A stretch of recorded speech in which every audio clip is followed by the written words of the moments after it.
Inside Saluki Football.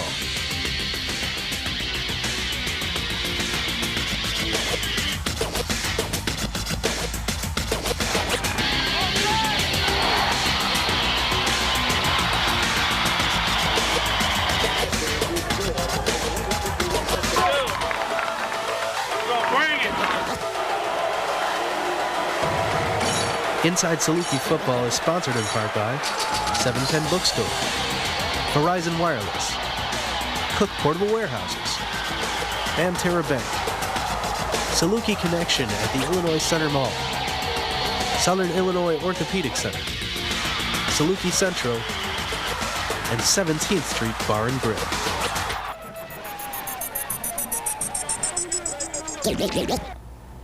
Hi everyone and welcome to the show. I'm Mike Trude. Saluki football coach Jerry Kill is alongside, and it is a great day to be a Saluki as Southern went on the road to take on a Big Ten opponent. No Gateway Conference school has ever beaten a Big Ten school. Southern went to Indiana Saturday and beat the Indiana Hoosiers 35-28, coming from behind twice and finally winning it 35-28. And Jerry, congratulations on the win. Another streak is broken. It had been 23 years since Southern had beaten a 1A opponent. It was New Mexico State all the way back in 1983, the national championship year. You guys got it done, had to come back from some adversity, being down 14-0, and Indiana had the ball inside your territory and could have been 21-0, and you got it done. Congratulations. Well, thank you very much. I think, again, you got to congratulate the youngsters that played the game, because they're the ones that win or lose it, and they did an outstanding job. Our coaching staff worked very hard, in the Saluki Nation and all the people that were there. It was a neat experience and great for Southern Illinois. And I think the greatest thing about it, we've talked about it since the day we walked in, and I talked about it at the fish fry. You know, we got to think we're the big time, and you are what you are and what you think you are. And I think our kids felt going in they can win the game, and that's half the battle. And then the second part of it is they got that hard hat, lunch pail attitude that Southern Illinois has, and we never gave in. We had a very young team, and they just kept fighting back. And I think this win goes to Southern Illinois, not just our football program, but the people of Southern Illinois. Indiana's head coach Terry Hepner had brain surgery earlier in the week, so the emotional status of the game for Indiana was, you knew they were going to be charged up to begin the game. You took a shot in the mouth early, you withstood that, and I think that was key. It was, and we've been through that in our program, and I think their kids came out ready to play, and coach was on the jumbotron, and then not very many people know this. I didn't know until after the game. He snuck in the back door and was up in the press box, so he's got to be a tough guy to have brain surgery 3 days and then be out on a football field. But again, it was just a great football game, and the kids played hard, and they played hard, and we're fortunate enough to get that win. And I know right now it's another win. It gets you to 2-0 on the season. It's a long season with 11 games and playoff hopefully after that. But after the season, you're going to look back on this one and go, wow, that was pretty neat. Well, I think you have to, believe me, after the last 8 months of my life, is you better enjoy every day and every moment. And that was a moment. And it was a tremendously enjoyable day, and that's what life's all about. But we also got to put it in perspective. There's a lot of people in our country that are dying every day through a lot of diseases and other things that go on. So it is just a game, but at the same time, you only get so many special moments in your life, and you better soak them up and enjoy them.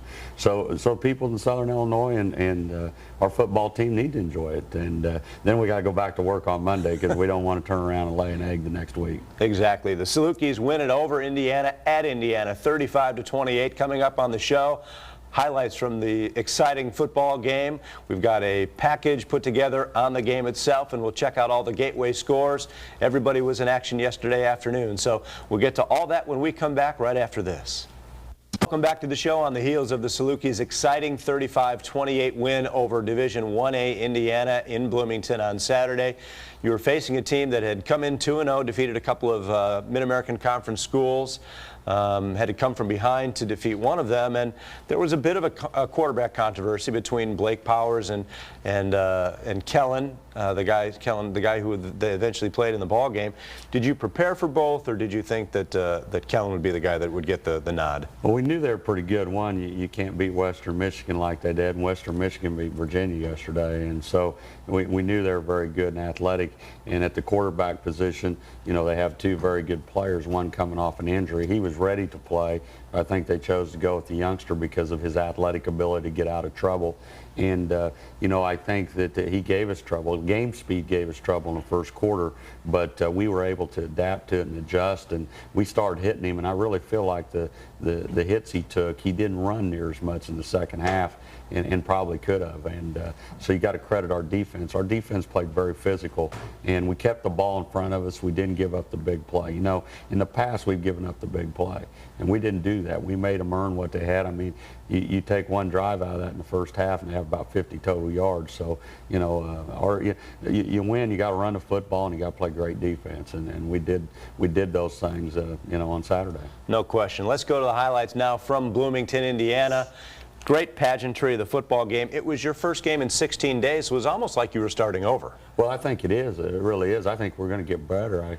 I think next week we should improve more than we ever had all season, you know. But it was like the first game. Indiana deferred till the second half, so Southern on offense went 3 and out. This is Marcus Thigpen, and this is an 11-yard run to the outside. This was their best running play, was that handoff to him coming out of the slot. No question. We lost contain there, and again, we'll get a lot better. I mean, there's a lot of things here. We lose contain.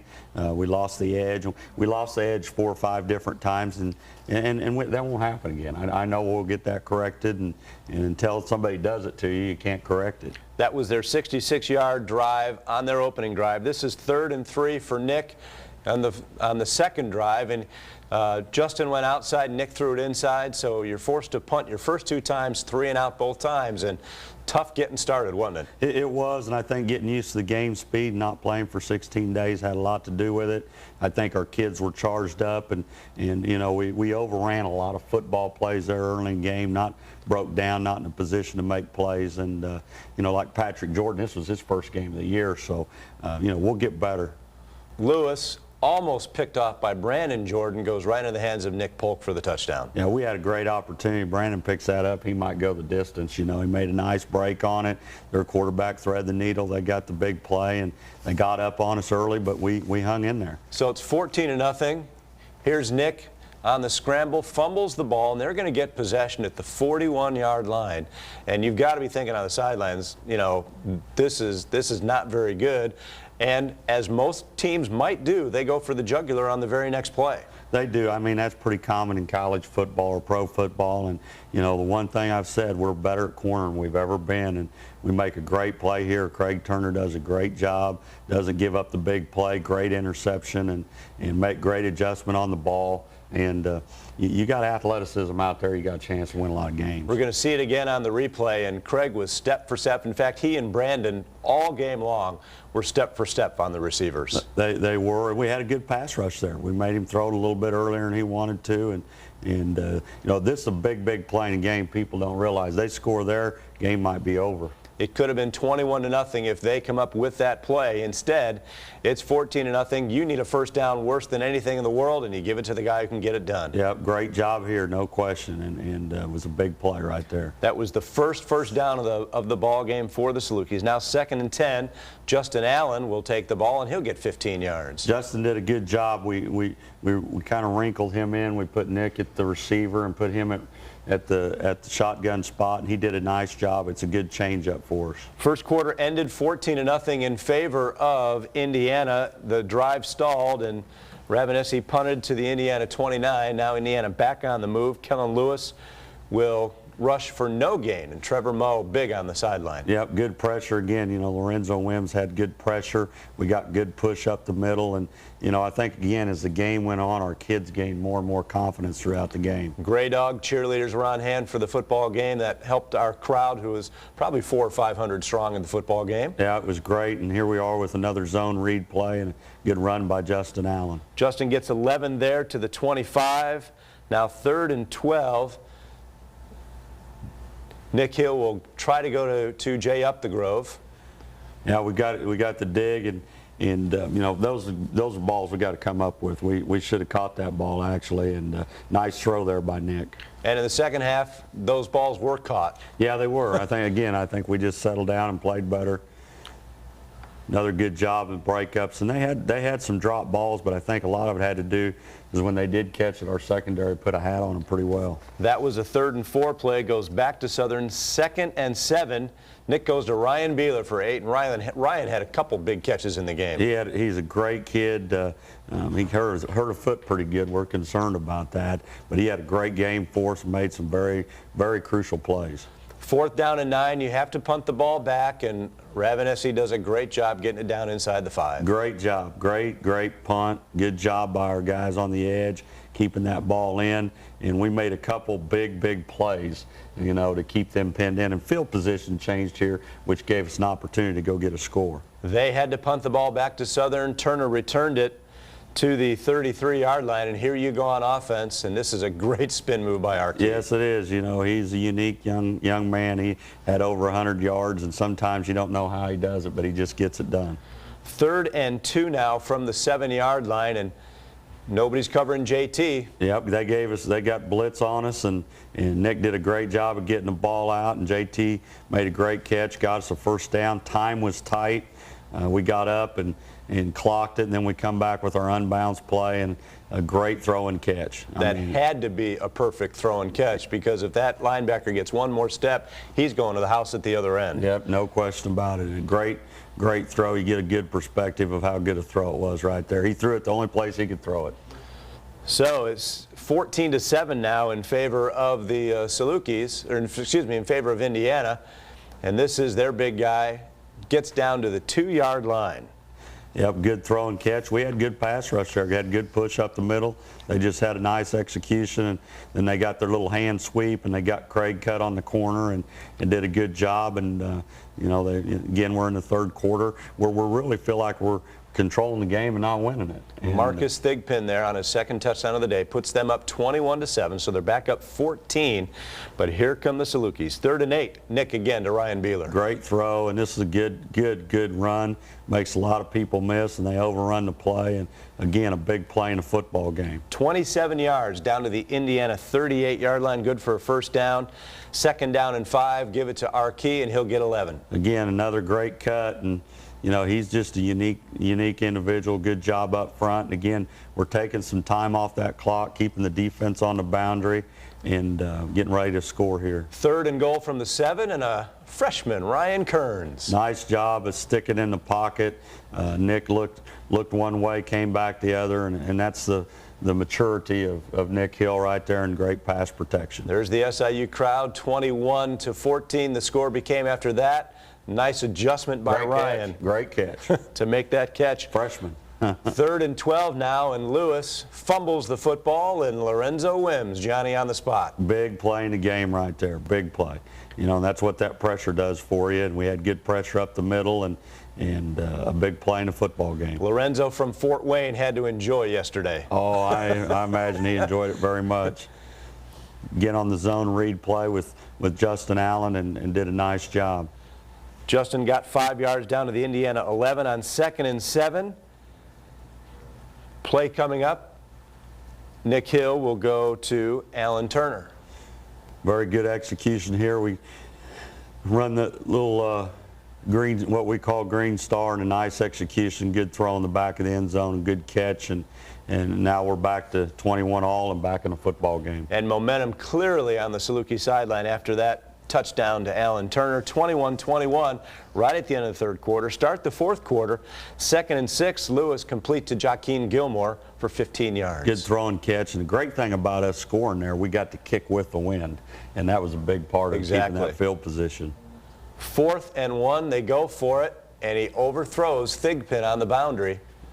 He did, but we had it covered. You know, we've had times where we didn't do that, and for the second game of the year, good discipline by A.J. Wallace, made that throw tough, and good job by the Salukis. So you get the ball back in midfield. This is 3rd and 2, and our Key Whitlock gets 11 yards for first down to the 29. Another good run and good read by Nick, and a good football play, and our kids at this point in time are gaining more and more confidence. Great job of him stepping up in the pocket, and this is a great throw and catch. And he waited, and I talked to Nick in the locker room after the ball game, and we were talking about that play, and he goes, I just waited for Phil, and I knew I had time, and there it is. Great. He broke open. Yep, great throw and catch. So right there, 28-21 SIU, and Indiana comes back. This is Kellen Lewis complete to Ray Fisher. Yep, their receivers did a great job on the edge of cut blocking. They really did. Probably the strength of their team are their receivers. Yes, no question. That's the best players on their football team.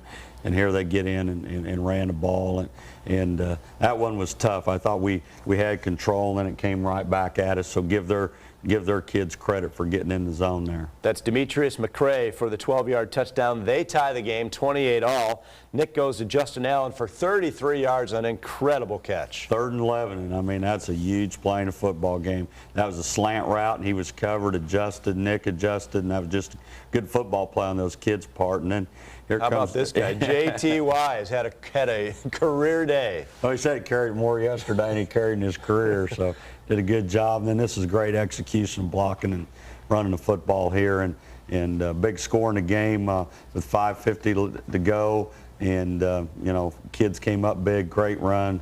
Nobody touches him. Yeah, great job of getting the ball in the zone. And here we got to play defense, and this is a great job. They have nice execution on the play, but again, we kept the ball in front of us. They're a team that can throw it and you know, get 500-600 yards of offense, and we were able to get pressure with 3. And not very often you can sack the passer with 3, and that's a great job. Lorenzo wins. That was Lorenzo. That was on 4th and 17 coming up here. Again, more pressure, and we just stayed after him. I mean, just a tremendous pass rush. You know, we got a true freshman in there and a junior college transfer, and you know, big play in a football game. Your next series, if you just get a first down, you win the football game, and our Key on 2nd and 7 gets 4 to make it 3rd and 3.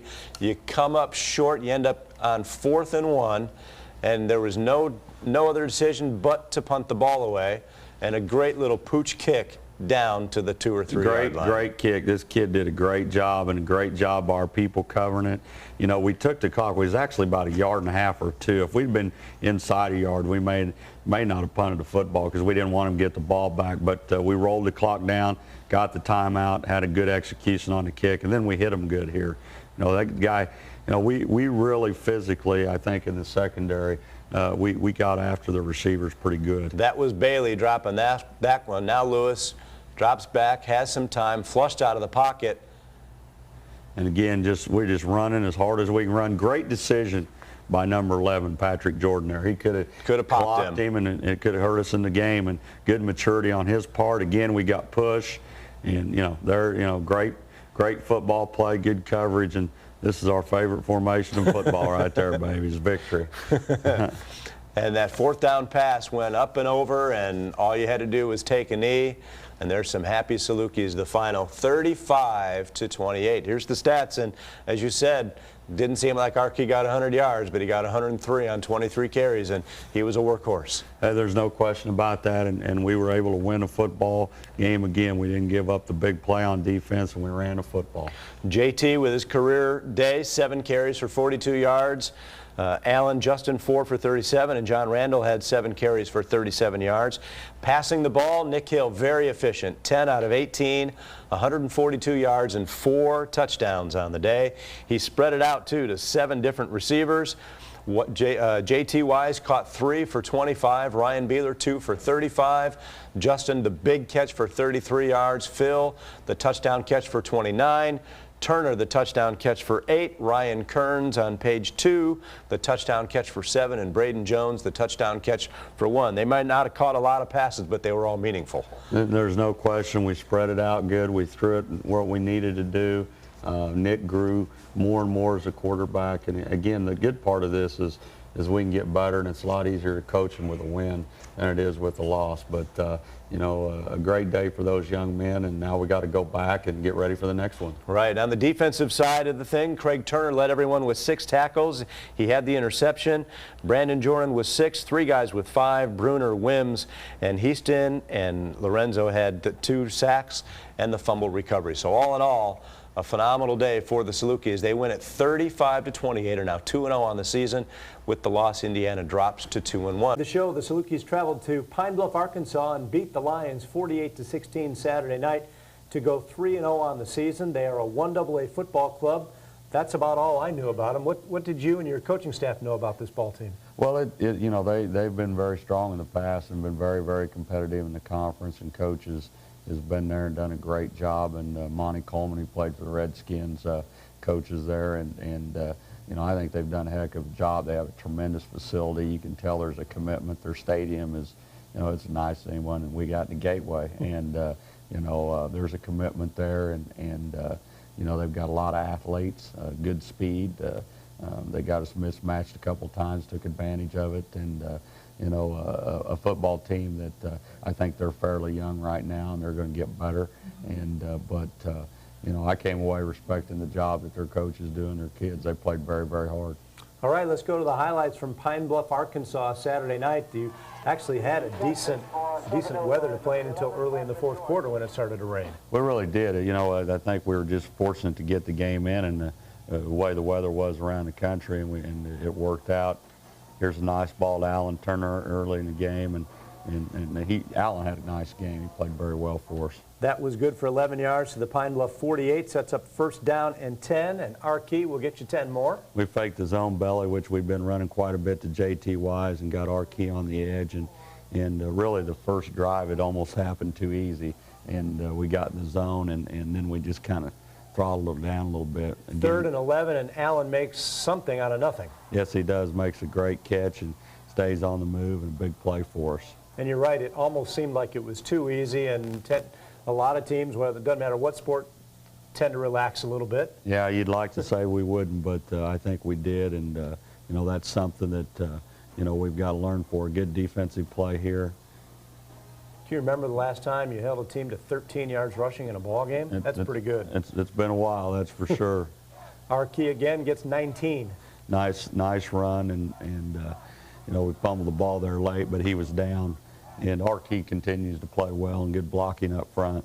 2nd down and 6, Anthony Say, the talented freshman. Yep, we got Anthony in there. It's a nice catch, and you know, we got a chance to play him, and we need to get him in the game, and I think he's going to be a productive player for us. The drive stalled, Scott Revanesi on, and they're not the most artistic punts, Jerry, but he gets the job inside the 10. Well, this is our rugby punt. We actually work on this technique, and he's done an excellent job for us. And then they strike like lightning. They go deep quickly. Yeah, this is not a good thing. We had them pinned back there in the backfield, and we got our eyes back in the backfield where they don't belong, and they got a big play. And when you got them pinned in there like that, that can't happen. And you know, that you can't give up the big play. And we were very good at not doing that a week ago. That was Wallace to Jason Jones, 98 yards to tie the ball game up at 7. Here's Nick again, complete to John Randall for 8 yards. Good throw and catch, and you know, Nick's doing a good job of taking what the defense gives him right now, and I'm proud of that.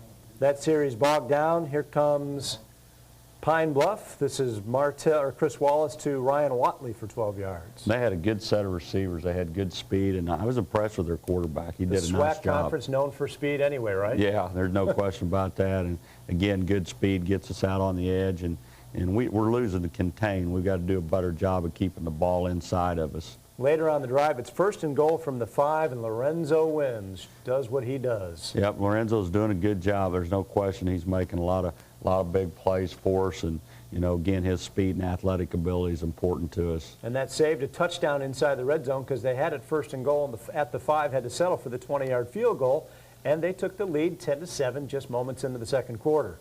Yeah, and we need that. We need to be able to play better in the red zone, and I like the way we handle that. Here's a nice run by John Randall, and you know, good blocking up front, good execution. That was 13 yards up to the 46-yard line. And here we lost the ball, and you know, we don't want to. That's where things can change in a hurry, and you know, we got to learn to take care of the ball. We've had a couple fumbles here. We had one in Indiana and one in this ball game we can't afford to have. Back comes Pine Bluff, stuffed at the line again, and the defense really bowed up all day long on the rush. Bergeron to punt, and I thought Craig was going to break one or two in this football game. Well, he gave everything effort he could. We didn't give a real good job of blocking. We were a little bit soft in some of those areas, but he kind of made something out of nothing there. And you'll notice the jersey was tugged at the end. They literally ripped the jersey off his back, and for the remainder of the game after this play, he was number 13. Yeah, we changed numbers on him. I didn't recognize him there a couple times. And I thought those jerseys weren't supposed to tear. I'm going to get on Alvy. That's right. Well, I talked to Alvy about here. Here's a good throw and catch, and good job by Braden Jones. And Braden's really, you know, we've had him healthy over the last couple weeks, and he's really going to be a big part of our offense, and is doing a nice job. Excellent execution, blocking up front, and good football play there. It almost seemed like when the line decided, okay, it's time to block, that everything came into place. They did a good job. They really did, and they've done a good job all year. This is a tremendous job of adjusting the route here by Alan Turner. A really good job by Sean Smith not getting downfield as the pulling guard. That was good for 21 yards down to the Pine Bluff 5, and then Mr. Randall gets his first touchdown of the season. Great to see him get a touchdown. Great block by Rick Burgess in there at fullback. Did an excellent job, him and J.T. Wise. 8-play, 66-yard drive made it 14-10 Southern. Here's a pass in the flat, and Jerry, your team speed this year to the flats is so much better than a year ago. It has. Our speed is definitely better. Here's another good run by Arkey, and you know, there's no question our team speed is going to help us down the road. Down at the goal line, 1st and goal, and it's Arkey untouched into the end zone, and you're opening it up now. It's 21-10, just underway. They're at halftime, 21-10. Another good job by Rick Burgess. I'm really proud of that. Here we lose contain again, and we've got to do a better job. Great play by Brandon Bruner, and I tell you what, he's a football player. I mean, he is an excellent football player. Quarterback back to pass, hit as he throws. Craig almost gets his finger on it, but complete for the touchdown. We had a mental breakdown there, and to be honest with you, that's something that we're going to discuss today, but that can't happen.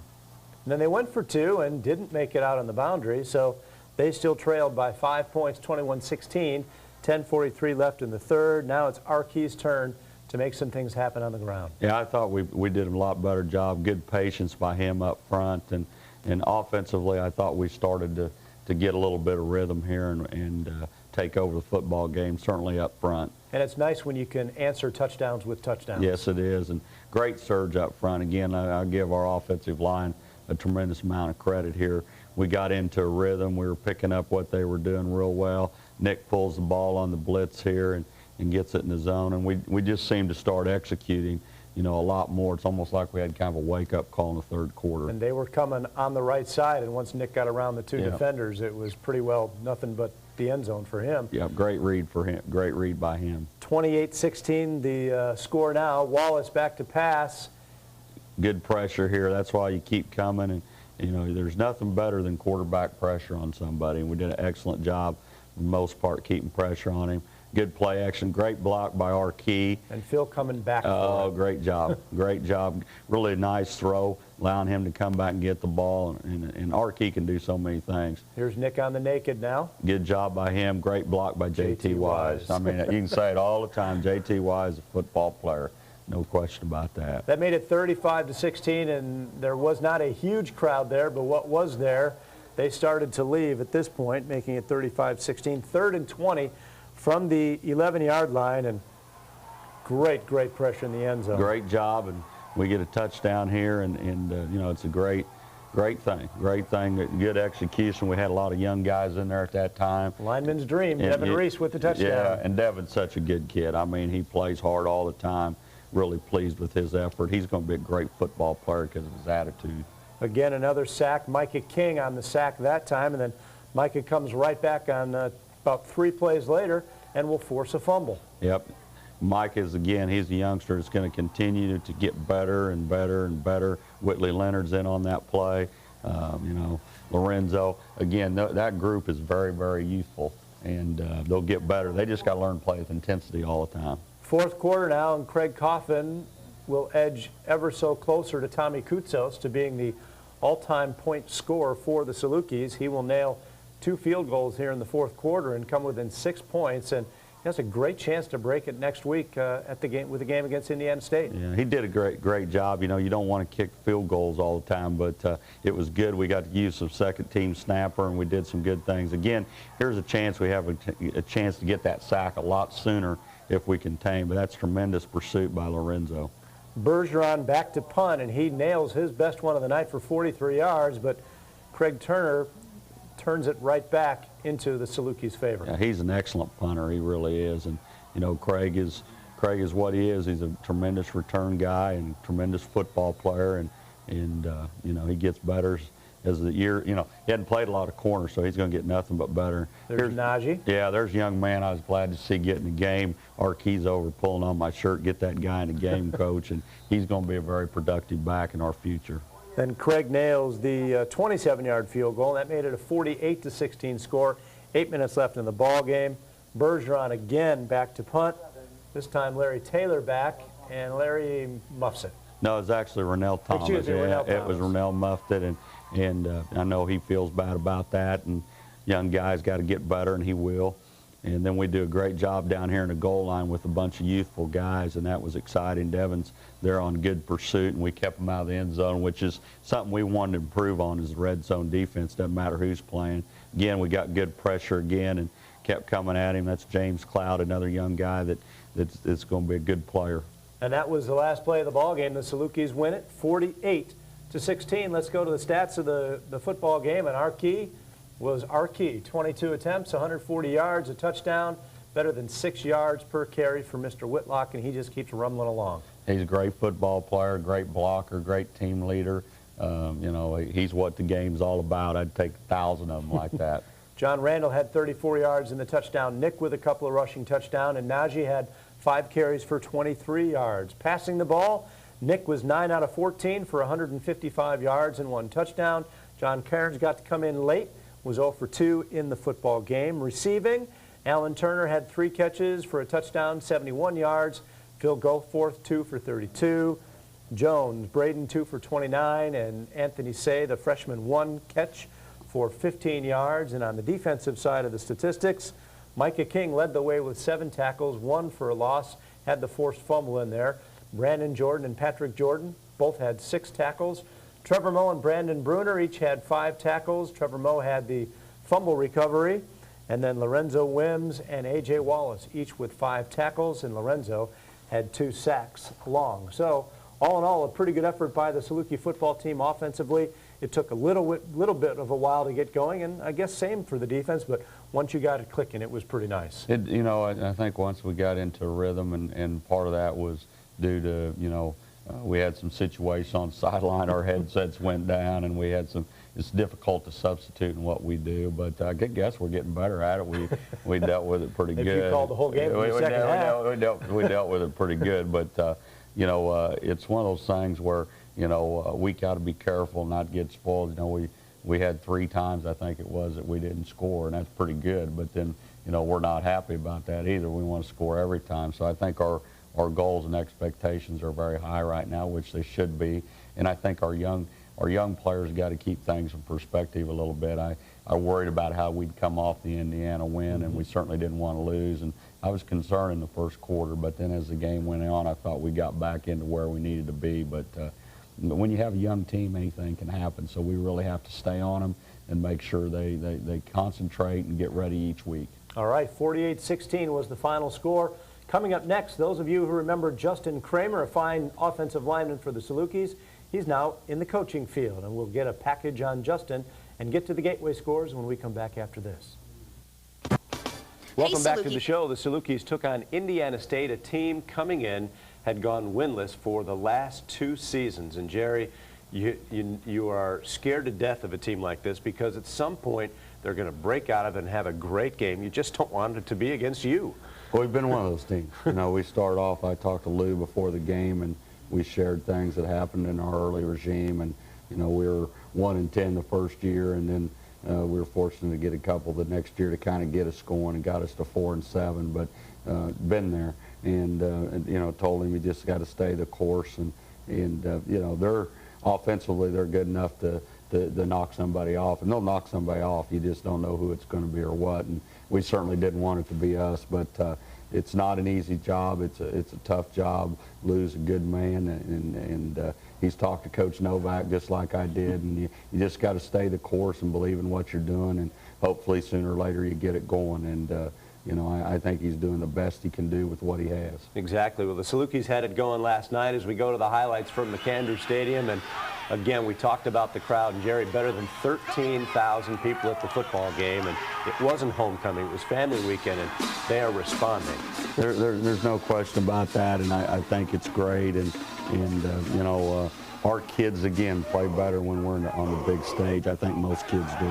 Indiana State was able to score on its first possession, and I maintain that the teams should score on their first possession. They work all week on that first series usually to try to get either in the end zone or field goal, and that was Riley Murphy, their quarterback, keeping it around the side. But the fortunate thing, you kept him out of the end zone. Yep, we kept him out of the end zone, and young man makes a nice kick and good execution on their part. We didn't really play good assignment football there early. I think we were geared up and made some mental mistakes. That was a 47-yard field goal. They took the lead 3-0. You were able to score on your first three series. Here's Arkey, and he had another workmanlike night, averaging 6 yards a carry, 17 carries, 103 yards. He just keeps on keeping on. Yep, he had all his family up, and J.T. Wise, as you see his back of his jersey a lot in this film, is again a young man that had done a tremendous job. So is 46, Rick Burgess. We've had good blocking up front, and those running backs you give them a crease, they're going to have some success. This has been John Randall on the previous two carries, and then John takes it into the end zone for the 1-yard touchdown, and you answer the field goal with a touchdown, and the Salukis lead it by a score of 7-3 at the 5:53 mark of the first quarter. Indiana State, as I mentioned, never scores again in the football game. This is Micah King on the tackle. Micah had a great game defensively. No question. He plays hard, does what you tell him to do. Has really done a nice job. Lorenzo stays home and gets the sack on 4th and 1, getting Riley Murphy. And Lorenzo's been playing well the last few weeks. He has. He's played well, done a good job. Saluki's back on offense, 3rd and 8 from the 41-yard line.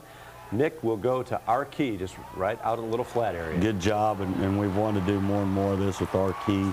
You get him the ball out in space. He's very effective. Great check down by Nick Hill, and good execution. That's how the first quarter ended, with the Salukis winning 7-3, going to action in the second quarter. 1st and 10 from the Indiana State 18, and Justin Allen into quarterback goes for 17. An excellent run. You know, it's a good wrinkle that we can put him in, and we moved Nick to receiver, and you know, there's a lot of different things we can do, and a good job by him, and then good blocking up front to get us in the zone. Arkey takes it in, and everybody on the sidelines in the stands was talking last night that at some point, probably the Northern Iowa game, Justin Allen's going to be back there, and he's going to throw the ball. We're not going to give all our secrets away, and he can throw it. That's what people don't know, so exactly. That's a good thing. So Craig nails the extra point to make it 14-3 Southern. Now back comes Indiana State. Murphy overthrows and goes in and out of the hands of Brandon Bruner, and Brandon would like to have that one over again. No question. I know he would love to have it over, and we had a couple opportunities to get some turnovers that we wish we'd have back. Watch the move by Arkey on the boundary here. Sidesteps and gets about another 3 yards. Yeah, he's just got a knack. You know, he does things you don't teach. You recruit those things. Nick to Justin Allen, a real nice pitch and catch. Great throw and catch, and good protection up front again, and Justin continues to get better at wide receiver.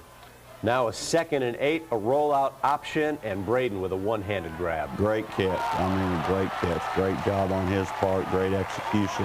A good football play by him. Going to see it again from field level, and Braden will come into the bottom of your picture and just sticks out, as Nick says, his paw and grabs that ball. Yeah, he's a great athlete. I think he got opportunity to show that, and enjoyed it.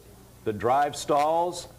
On comes Coffin from 38 yards, and he has been perfect this year. He's had an excellent, and again, you got to credit the snap, the hold, the kick. We've had good execution, good blocking up front. 17-3 now. Murphy back to pass and rushed by Who was on the? Andre Tillman hurried the play. Yeah, Andre was in there, and good job up front, and got another stop, make him punt the football.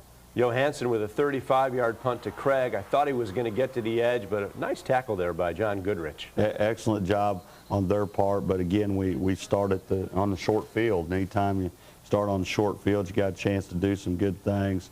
Excellent step up and throw. Good catch by Phil Goforth. The middle of the field was wide open. It was, and again, Nick's really been good back in that pocket. Arkey dives into the end zone for the touchdown, loses a shoe in the process, and puts the team up by a score of 24-3. Going to see it again from the lower level, and he's got such a quick burst. He does. He is a very exciting football player. There's no question about that. That made the score 24-3 as Arkey goes into the end zone. Again, 17 carries for 103 yards. Coffin comes on and nails the extra point, and Jerry, that's the extra point that moved him past Tommy Koutsos as the all-time scoring leader. And Craig will admit that last year was a little tough year for him kicking the football. He must have worked a heck of a lot over the summer. He's done an excellent job. He's in a good groove. He's in what you want to be as a kicker. And the kid got a standing ovation in the locker room after the game. The kids love him, and we know how important he is to our football team. And I know you mentioned that not a lot of kickers get standing ovations from their team anytime, let alone in the locker room after the game. And Craig's been through the battles, and he has been a warrior this year. This is the last play of the first half. Run down. That's Ian Lundy, as I mentioned, coming from is it a nickel package where he's on the line of scrimmage? We go to dime and nickel and different things, and trying to get our pass rushers in there, and he's just got excellent quickness and, again, a big play for us. And it's tough for a defensive end to try to match up with him speed-wise on the end. No question. No question. Second half action, Riley Murphy to Carl Berman for 25 yards. That got them a first down inside Saluki territory, but the drive stalled. This time, Kyle Hooper's field goal was wide to the right. We got good pressure off the edge. I think he pulled it a little bit, and that was a big play, it really was. I mean, we started, momentum really shifted. Yes, because 3 plays later, again, the middle of the field, they come with a blitz, and there's Braden. Great job. People don't realize how hard it is to catch that football being that wide open, but it was a great job by Nick Hill setting in the pocket. He knew the blitz was coming, held the ball. I can't tell you how pleased I am with the progression that he's given. At that position, he just keeps getting better and better. And Braden's comments were great after the game. He said, I was afraid I was going to drop the ball or cramp up on the way to the end zone. Well, there's 2 things that didn't happen, so I'm glad they didn't. Exactly. The extra point tacked on by Craig Coffin makes the score 31-3 in favor of the Salukis. That was a 3-play, 80-yard drive. And 31-3 now, 7.5 to go in the third quarter. The game is pretty well in hand. Indiana State on the offensive side. Pass incomplete to Carl Berman. He overthrow with great pressure again up top. Trevor Moe, great pressure back there. And again, as the game wore down, I think they wore down a little bit. And we were able to substitute. Here's a big interception, a good tip. A good job by Clayton getting it to the edge. And again, we're on the short field again. And anytime you're down there, you got to get points. And once again, no turnovers by the Salukis, very few penalties. The discipline is really nice. For a young football team, it is. I hope it continues, that's for sure. Fans having fun there. Here we run the counter, and this is just a great run. We really don't block it real clean, and Arkey just does a great job of getting it in the seam. He just doesn't need a huge hole. He just needs a crevice. Just a little crease, and then we get Big Lockwood, number 61, pulling, and he's big enough to knock down half the line of scrimmage. So it was a good pull on his part, good execution. I really, again, I emphasize Nick fundamentally dropping his head on everything. He's just doing a good job for us. Extra point makes it 38-3 Salukis. That was a 3-play, 35-yard drive. Again, short fields were great because you had good kickoff returns, you had decent punt returns, and you were able to hold them where you got great field position all night. A great job on Brandon Bruner on keeping the contain, allowing the rest of his partners to get to the play. It's great to have him back playing as well as he is. Justin Allen with the football, and he will go to the left side. He shows some toughness here. He's a strong physical kid. We didn't really block that real clean. he got out of a bad situation and executed a pretty good football play.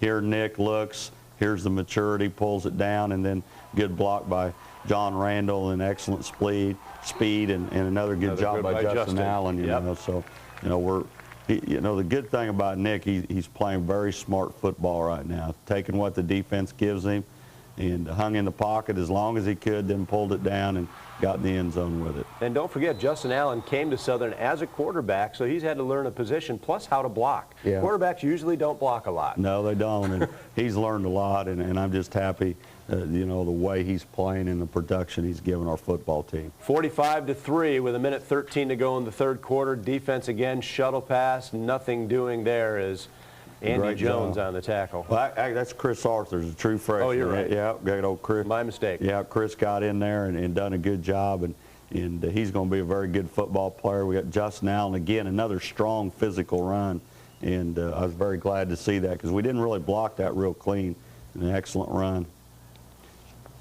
Nick on the outside has two guys wide open, finds Goforth, or excuse me, Up the Grove down at the 1. Yeah, I'd love to see Jay get in there. He needed it so close to getting in there, but again, good execution and then a good run. John Randall gets in the end zone again. Needs to get his shoulder pads down a little bit, but other than that, again, another good score and good execution. Very efficient, 9 plays, 66 yards, 4:34 off the clock on that drive, and Coffin's extra point makes it 52-3 in favor of the Salukis in the fourth quarter of play now. Indiana State 3rd and 5 from their 15. Murphy back to pass, and a tremendous hit by Derek Belton, and the hit almost allowed the receiver to catch the ball. Yeah, it was a good hit, good job by Derek, and here again we got good underneath coverage, making it tough for him to throw in there. Good play by Kyle Colburn. Southern back on offense, 1st and 10 from its own 21. Najee Shinsky gets the carry here, and he'll get 14 yards. Excellent run by Najee, and he's going to be a very good player. I'm very, very pleased with him. He's listening to those older kids in front of him. He's got to learn to block a little better, but other than that, he's done an excellent job. Good throw and catch. Kyle Walker gets him a catch. He likes playing at home.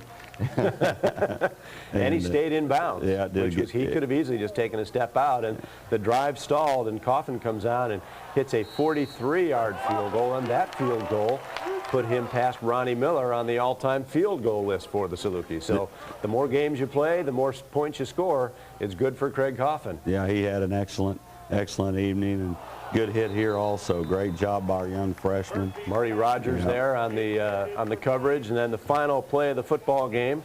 Murphy back to pass. They needed 20. They got 17. Yeah. And you sure didn't want to let them score on that last possession. No, we didn't, and another good play by Marty.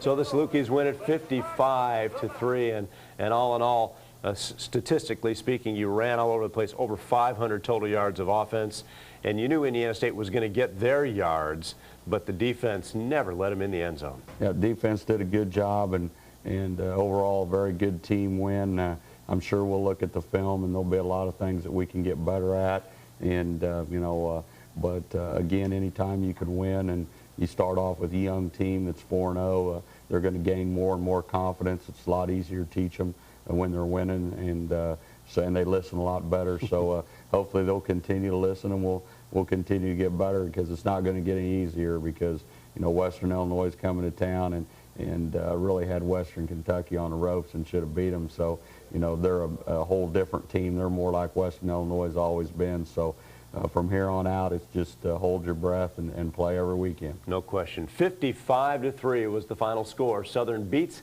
Indiana State is 4-0 overall and 1-0 in the Gateway Conference. So the Salukis win it over Western Illinois 31-24, go to 2-0 in the Gateway Conference, and you've talked about every Gateway game is a battle, and yesterday was an all-out war. It was a warm afternoon, not a hot afternoon, but a warm afternoon, and when the offenses were on the field as long as they were, the defenses had to be wearing down a little bit.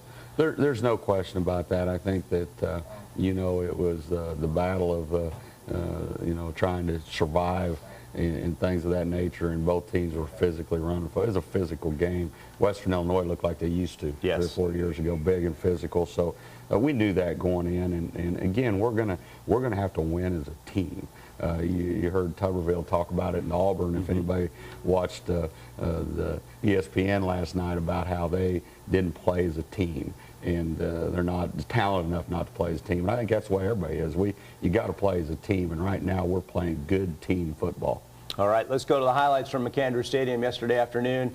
Second largest, or the largest crowd in the Jerry Kill era. Last week was the largest. This week surpassed that. 13,700 in the stands, and I know that fires up the football team. Oh, there's no question. I think that it's probably, you'd look at the special teams and the fans and all that is probably a big credit to the win. Arkey not only carried the football, carried the flag out to start the game, and here's a huge play early on, 2nd and 8. To Braden Jones. Yeah, great throw across the body. Sometimes we don't recommend that, but when it's complete, we'll take it. But a great play, and we took the opening kickoff and took it down and got a score. A great scramble here. Good smart play by Nick by getting down. He's learning, isn't he? Yeah, he is. He's playing very well. Very pleased with his performance and what he's doing for our football team. Good play action here, and run a little crossing route and had Braden Jones open, and a good start for the Salukis. 10 plays, 64 yards, 4:27 off the clock. You're up 7-0 early against the Leathernecks. This is their opening possession, and this is their talented back, Herb Donaldson. Yeah, he did a good job. He's one of those guys. He's not a burner, but he's got good bounce, and he's heavy-legged and hard to knock off his feet, and they're very big up front. They did a good job. We made some big plays on defense.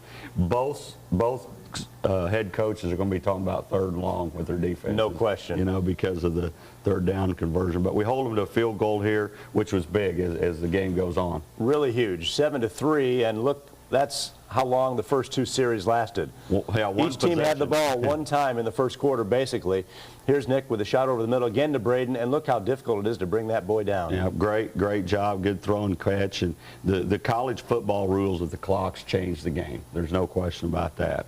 So the first quarter ended with the score, the Salukis 7 and Western Illinois 3. Here is what's a ceremony in between the first and second quarter of Patty Viverito, the Gateway Conference Commissioner, presenting the Gateway Academic Commissioners Award once again for the 2nd straight year to your boys. And we'll talk about that a little bit later as well, because that's a huge honor. Yeah, yes, it is, and Christina deserves a tremendous amount of credit for that. Here again is a great job with the punt. Our outside guys got to quit running to the returners and get to the back of the end zone, but that was an excellent job there. Now on 4th down, Braden Jones beats the center and is able to tip that football and get the block, and sets you up in great position. Well, that's a big play in the game right there. Coach Salvell coaches the special teams and does an outstanding job, and we did a good job of getting away from the ball. He's got them coached up, and big play in the game. Here's our key. Look and bull these guys down to the 1. That was impressive run there. He got his shoulder pads down. We've been talking to him a little bit about that, and he really ran strong yesterday, and great job there. And then he gets it in there and twist and turn. He just got a nose for the goal line for a guy that's not a big back. 1-yard run, his first of 3 touchdowns on the day, and you're up 14-3 at the 8:20 mark of the second quarter. But back come the Leathernecks. LaFalce, the swing passes all day were effective, but this one was not effective. Well, it was a great hit by A.J. Wallace, and that maybe you never know. Maybe towards the end of the game the kid dropped the ball. Maybe it was because of the way we hit in the secondary. But we had several chances to stop this particular drive and just didn't get it done. They made a few plays. Linebackers got out of pass drops, and just we weren't as clean as we need to be, but we'll learn because we're young on the defensive side of the ball. Caught us in quarterback draw. Good call on their part, and they're right back at it again. And give Western some credit too, because they converted 12 out of 16 third down conversions, and they weren't 3rd and 2s. They were 3rd and 7s, 3rd and 9s, 3rd and 14s, and they made some big plays. Unbelievable what they did, and they did that last week. Here's a big run, and this was an important drive in the football game. Is that we got the ball late with about 3 minutes to go. We didn't want to give it back to them. We controlled the clock, and got the ball in the end zone and a big drive in the football game. That run by Arki was for 35. He capped it off with the 1-yard run, and so just before halftime, you go back up by 11 at 21-10. Here we go, third quarter action now.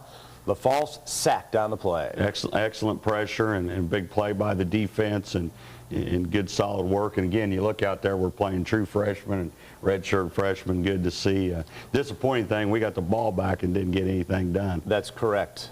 And here's the option pass. And I thought it was great defense. I really thought it was good defense. So I got to be careful, but that was good defense, really. And here's another run up the middle by Herb Donaldson for 13 down to the Saluki 27. They run a little bit of split zone, and we didn't handle it very well. And this little wrinkle they put in nice that we hadn't seen that on defense. They pretty much came up with a different game plan against us. And I don't know how they did it in 3 or 4 days, but they did a nice job of implementing it. They went heavy personnel and gave us some trouble. Here's Arki. He gets 30 out of really. And nobody touches him. Yeah, great job up front. I think Arki'd be the first one to tell you we're playing very well in the offensive line right now. Don Patterson gave him a huge compliment by saying that Arki is so patient he doesn't panic inside there. No, he doesn't. He's got great vision. And here's another great run. Switches the ball, gets it in the correct hand, and stays on his feet. And as a matter of fact, I think he got better as we gave it to him more. I really do. I tend to agree, and here he switches it right there and gets 14 yards on the replay of that last run down on the sideline. That got it down close, and then the drive stalled, and so far Mr. Automatic comes on and just knocks it through. Oh, he's doing a great job. Again, the kicking game, the snap, the hold, the kick. John Carnes has done a great job of holding the ball, Kent snapping. Just overall very good. Here's Donaldson again. Seemed to be bottled up and then breaks free. Yeah, but you got to play with your eyes up on defense, and we had our head down. And, he made some good runs, very similar to Arki. And here they run the split zone, and we don't get squeezed. And there's some things we definitely got to work on the defensive side of the ball before next week. So now the game's tied 24-all, 9 minutes to go. You'd like a 9-minute and 3-second drive, but unfortunately, it didn't happen that way. No, but we got a nice run. And again, right now we're up front in the offensive line, dominating the line of scrimmage. And we'd been running over the boundary, and we slipped the play action pass in here. And Nick throws it out there, and Alan Turner just makes a great catch. That's a great play on Alan Turner's part. I'm glad he didn't turn it over. They're trying to punch it out of there, and that was a big play in the game. And here it is again from the sideline, and watch Alan go up and get the ball. Got good protection, and he went up and got it, and good football play. So that set up the Salukis 1st and 10 from the 17. It'll be the Arki Whitlock show on these next 2 runs. Arki will get 7 here. Good cut and good run. Again, good execution up front. Our guards pulled very well. Big 61 does a good job, and then Arki with his vision, but bounces in and goes back out with it, and just an excellent run. That was a 5-play, 80-yard drive. It only took 2 minutes and 9 seconds. Unfortunately, that's how it goes, but this was huge here on the ensuing kickoff. Watch Ian Lundy just shoot through and knock the ball carrier. Yep, great job by Ian. I mean, he's gotten better and better. He's made some big plays for us all year, and this is a huge play in a football game. When you make it go 80 and 90 yards, it's tough. So they had to start from their 13-yard line here. A 3rd and 3. Marco Thomas gets the first down. Yep, but he almost broke it. He did a good job there. They did a nice job throwing the slant route, no question about that. Then here's 4th and 12. The pass is good for 13, and the receiver drops it right in his gut. Yep, he dropped the ball. Maybe that's the footsteps from the way we physically got after it early. I don't know, but a big play. And here we had to run the clock out some way or form. And Arki just does a tremendous job of holding on to the football and picking up first downs and getting the clock ran out. Absolutely, that gave you the final first down that you needed with 50 seconds left on the clock to just run the play you love to run, and Southern wins it by the final of 31-24. Let's go to the stats from the ball game and look at Mr. number 24. 33 carries, 216 yards, and 3 touchdowns. Nick with 4 for 19. John Randall 3 for 14. John was running very well early, and he banged up his shoulder a little bit. Yeah, he banged up his shoulder. I don't know what. I hope it's not bad because we need him. He's an excellent football player. He said, you know, I can go if I have to go, Coach. But we decided to hold him out and right over our key. And passing the football, Nick Hill very efficient again. 8 out of 12, 111 yards. 1 touchdown. Again, no interceptions by Nick. He's yet to throw an interception this year.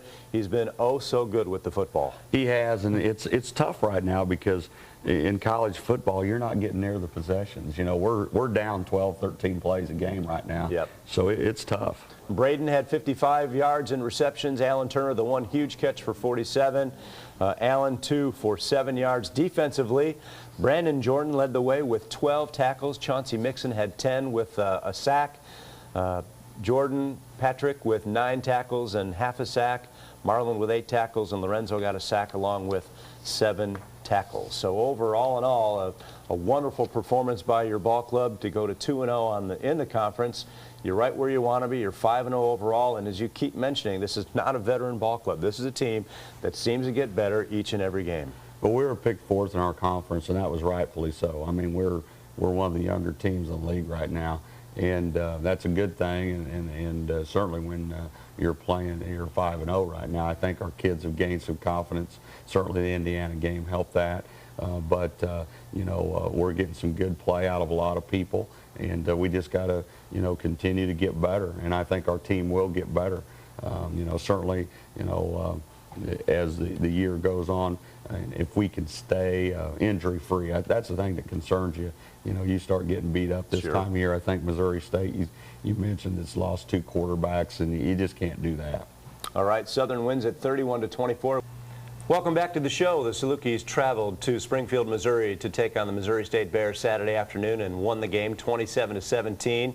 The week-long preparation was obviously a little bit different with Jerry Kill not being involved. It's a situation you guys have handled in the past. I assume things went pretty much according to plan.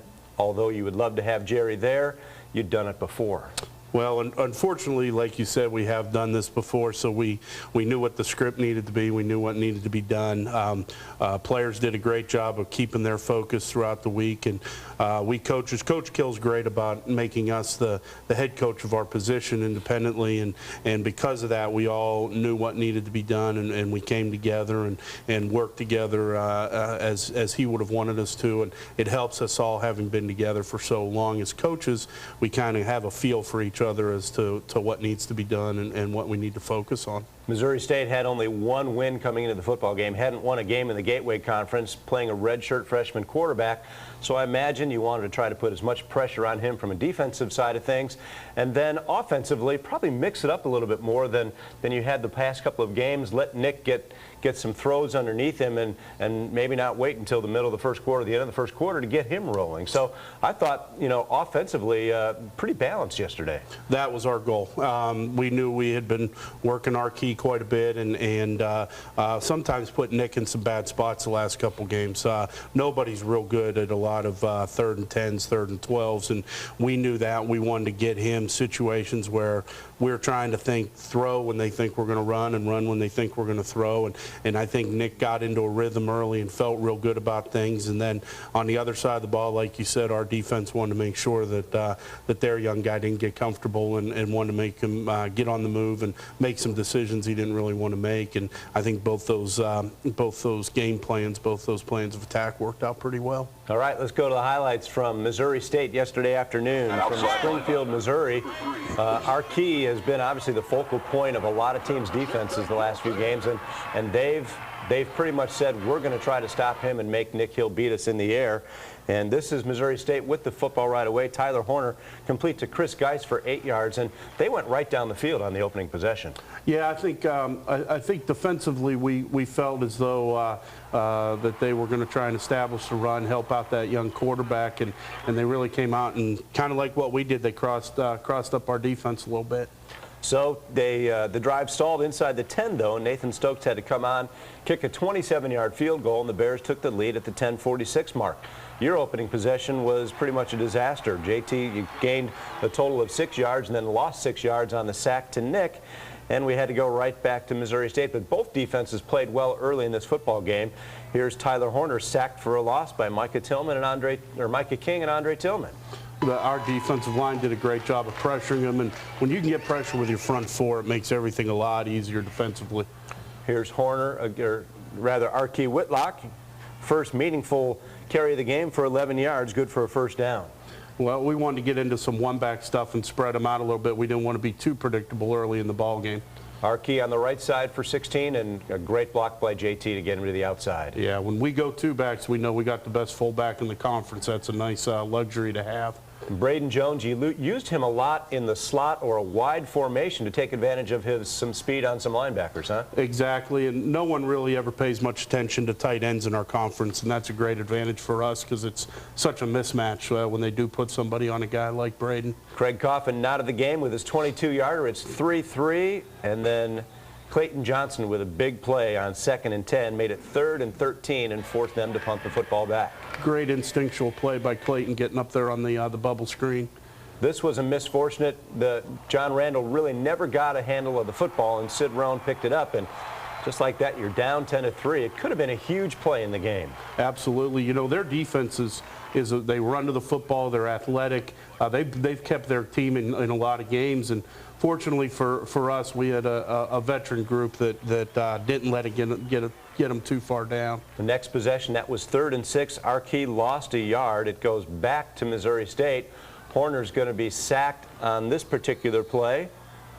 Once by again, Chauncey Mixon had a heck of a game yesterday. Yes, he did. It was kind of his coming out party. He did a great job of getting to the football and making some good things happen using his athletic ability. And probably the turning point of the game, the block punt, 3rd week in a row that you've blocked a punt. It will lead to a touchdown, and there's no bigger momentum changer than a punt block. No doubt. I mean, it just gets everybody excited, makes you feel like you can do anything. And we wanted to come right back and hit them right away and you know, get a quick change of momentum type of play, and that's what we got with Phil Goforth's reception. Took 2 plays to score, the 26-yarder to Phil, and then Archie takes it the final 8, and you've knotted up at 10-10 after the punt block. It was a 2-play, 39-yard drive. It only took 33 seconds off the clock. Here's Ravel McIntosh for a loss of 1. Again, Chauncey Mixon on the outside. Yeah, each and every week, Chauncey gets a little bit better, gets a little better understanding of the defense, and it's showing. Trevor Moe on the blitz was not picked up by the tailback up front.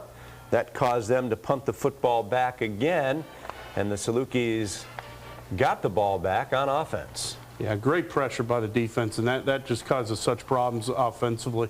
And there's Braden wide open on the previous play. He was open on the left side, and the touch pass wasn't there, and this time Nick hit Braden perfectly. Yeah, good protection. Archie did a great job of selling the fake and protecting, and Braden was wide open. Nick had the patience to convert.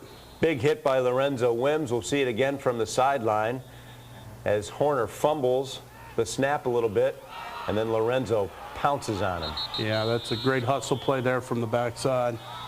So the half ended, the Salukis leading by a score of 17-10. Go to action now in the 3rd quarter, 2nd and 6, and Horner fumbles the football, recovered by Tony Coletti. A lot of respects, kind of like what happened with John Randall. They just never were able to get on the exchange, and we said, hey, we need to take advantage. They gave us an opportunity. And unfortunately, on 3 plays, you went back 16 yards. Yeah, we not real good protection there. They got after us with the defensive front like our defense has been doing. We got to do a better job of protecting the quarterback. So Horner, loss of 3 on that play. Brandon Jordan and Micah King on the tackle, brings up 4th and 6, and Stokes pins you deep inside the 5-yard line. Yeah, never where you want to be. Unfortunately, not a whole lot of plays on the game plan to get you out of from the 3-yard line. But you do go on a 10-play, 96-yard drive, and the huge play was this 43-yarder by Nick. Great read by Nick. It's something you got to do in the shotgun run offense, and he did it to perfection. Pulled that ball and really made a couple people miss, and that's what we were looking for. And about 4 guys tackled Archie on the play fake on that particular play. Here's Braden with a great catch, nice turned catch. him around. Braden had a heck of an afternoon, caught passes good enough for 90 yards and a touchdown, and then here's Nick again to the outside. The linebacker can't bring him down, so he gets an extra 5 yards on the play. Yeah, just a great decision by Nick. No one was open.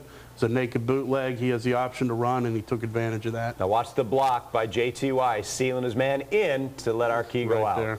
That's exactly how we work it, and we feel great confidence JT leading that toss out there. That made it 24-10, 10-play, 96-yard drive. They don't get any better than that. No, it really doesn't. And then the kids held in there and had great poise throughout, and I was very proud of them at that point. Jameer Gaynor on the sack for the Salukis. Great when those rookies come through for you.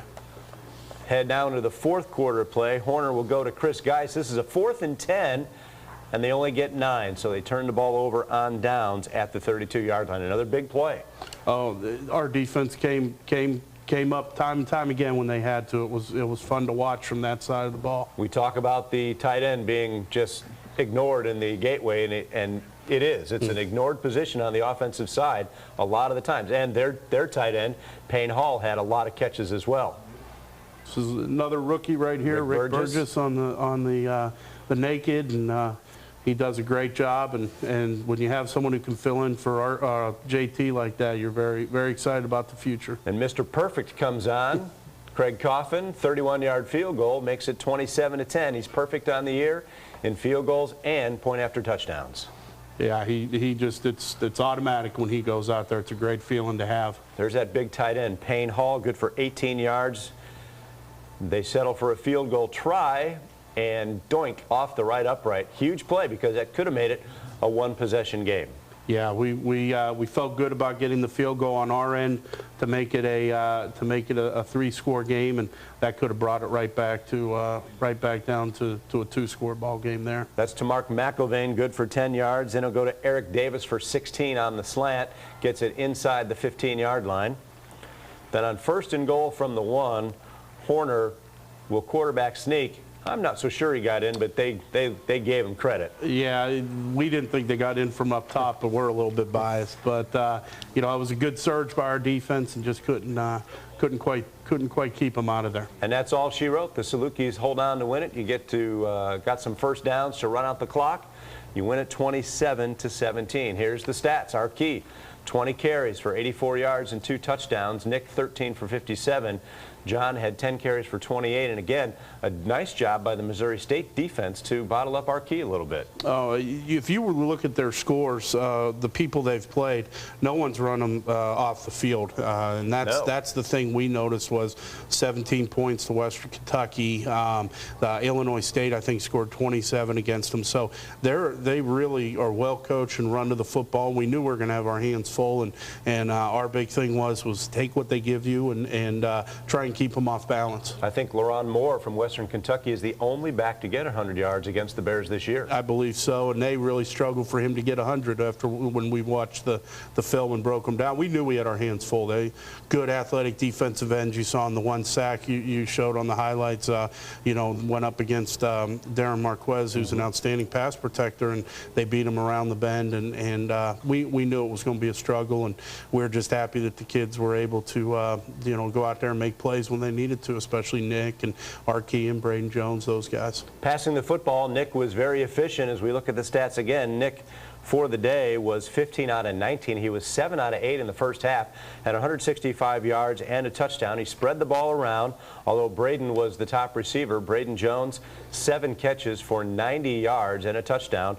Our key caught 2. JT Wise caught a couple. Phil Goforth with 1. In fact, 4 guys caught 1. Our key and JT caught 2, and Braden caught 7. On the defensive side of things, we brought up Chauncey Mixon's name. It was his coming out party, so to speak. 11 tackles, 2 for loss. Trevor Moe had 9. Brandon Jordan had 9. He almost had 10. It would have been the 5th game in the row that Brandon would have had 10 tackles, and Micah King had 7. All in all, a great performance by the defense. Did much better on 3rd down. They were 0 for 6 in the first half on 3rd down. I think they ended up 5 for 15 for the game. And I think an overall, now Missouri State is not a Western Kentucky or an Illinois State or even a Youngstown that you play next week, but little steps along the way. Well, yeah, you could have easily gone in there and not played a good sound game and gotten beat by a team like that. Their record is very deceiving. Like I said, their defense done a great job of keeping them in games. And when you get to that situation, a play or two, a broken tackle, or maybe a fumble here or there could cost you the ball game. So I thought all sides of the ball, special teams included, our players really had a great focus and really went out and did what they needed to do to be successful. And because of that, we're able to get out of there with a good solid win. Our win wasn't a whole lot different than anybody else who's beaten them this year. They haven't gotten killed. They've lost a lot of ball games, but they've been in every one they've played. And Terry Allen, who came to Missouri State from a Big 12 team at Iowa State, will get that program turned around. If he gets to get the players that he wants, Terry's a proven winner in the Gateway. He won 7 straight titles with Northern Iowa, so he'll get it done. There's no doubt about it. If he can get the support there, he's shown that he can do it. It's Northern Iowa. You look at their record, the early part of the Gateway's creation. He knows what needs to be done, and like I said, he has taken a team where he didn't have much time to put them together, and has them playing hard. And you got to give them a lot of credit because they didn't give up yesterday. No, they played hard right to the end. And when you're 1-7, we went through that our first year. That's some tough going. So. All right, Salukis win at 27-17. They're now 6-2 overall and 3-2 in the Gateway Conference. Welcome back to the show. Coach Limegrover pinch hitting for Jerry Kill today on Inside Saluki Football. The Salukis go to Youngstown and lose a heartbreaker 31-24. The game featured 2 very similar offenses with 2 tremendously talented tailbacks. Marcus Mason for Youngstown ran for almost 250 yards, and Archie Whitlock ran for about 215 yards. It was a matchup of probably 2 of the best tailbacks in 1AA football, and maybe in all of football. Well, I wouldn't argue a whole lot with that claim. I think that they're both outstanding players. As someone said to me afterwards, one of the fans who stopped me, very well could see both those young men. I don't know if Mason's a senior, but see both of them. We hope he is. We certainly hope he is. Both of them playing at the next level next year. They're that kind of players, and it was just such a wonderful matchup. I would have liked to have been a fan to watch that game and watch both offenses back and forth. And unfortunately, I was doing a lot of work in between each offensive series. But you know, they really showed why they're the 2 best in the conference, and went toe to toe. Each one would have a big run, the other would come back the next series, and they were trying to match each other. It was fun from that standpoint. All right, let's go to the highlights from Youngstown. You'll see these 2 talented tailbacks. The amazing thing is how many tackles each breaks after initial contact when they go. Here we go, right off the bat. You come out with a flea flicker. Well, we wanted to, it's something that energizes our kids, and they have a lot of fun with it, and fortunately we were able to connect, got us out of a hole, and kind of set the tone early for what we were looking to do. 52-yard gain to Phil Goforth on the play, caught from behind by Jason Perry. Here we go now on 3rd and 5. Nick goes to Braden Jones for 22 more. Yeah, once again, just trying to find different ways to get Braden the football out in the open and letting him do what he does best after he catches the ball. 2nd and goal, give it to Archie, goes untouched into the end zone. Opening drive, you take it the distance for a touchdown. Felt pretty good about that. All the things we had that we wanted to get done early in the ball game, were able to get done that first drive. We talk about Marcus Mason. He's just shifty, and he's powerful too. Look at that. Bolt right over Marlon Houston. Reminds me a lot of Archie and the things he does. Field goal attempt by Brian Palmer was missed wide to the right, so you stop them on their initial drive thanks to a missed field goal. Then you're deep in your end zone, and Archie gets you out of trouble. Once again, great job on the pull by Aaron Lockwood, and Archie has such a great feel for the power play. We like running it with him in there. Youngstown came back with good field position. This is Mason again. He gets it down to the 5-yard line from this 21. Then on 1st and goal from the 5, he just bulls his way into the end zone. Powerful player. He can get it done down there inside the 10, that's for sure. 5-play, 35-yard drive, tied the game at 7. Here's Archie again. Takes it back across the grain and gets it up near midfield. Yeah, Archie really had it going at one point during the game. We said, hey, keep giving it to him. He's got the feel today, and he really did. 1st and 10 from the 38. This will be 24 yards. Just doing a great job hitting that hole and you know, accelerating, not being too fancy with it, making plays. Critical play in the game. Nick gets stripped at the 12.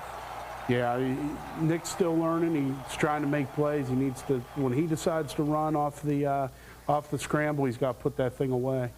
Tom Zetz goes to their big tight end, Irizarry.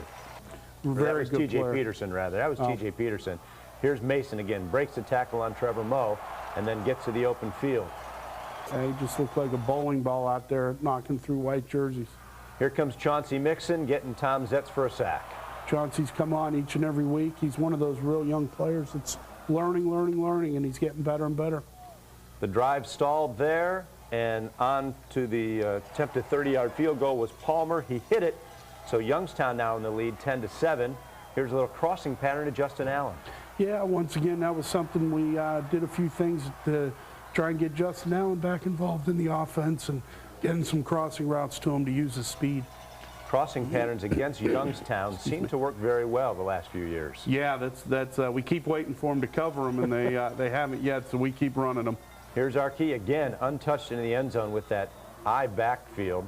Yeah, I don't know if you noticed, we have big Aaron offensive lineman. Yes, Aaron I did. Lockwood leading the way. That's another thing that kind of created a little bit of enthusiasm for the guys. So in halftime, you go in leading 14-10 because you scored late in the second quarter, and then on their opening drive, Schutz with a little shovel pass, no good, and lost to 2 yards on the play, and you do a good job in their first series. Love seeing all those white shirts around the football, pressuring the quarterback.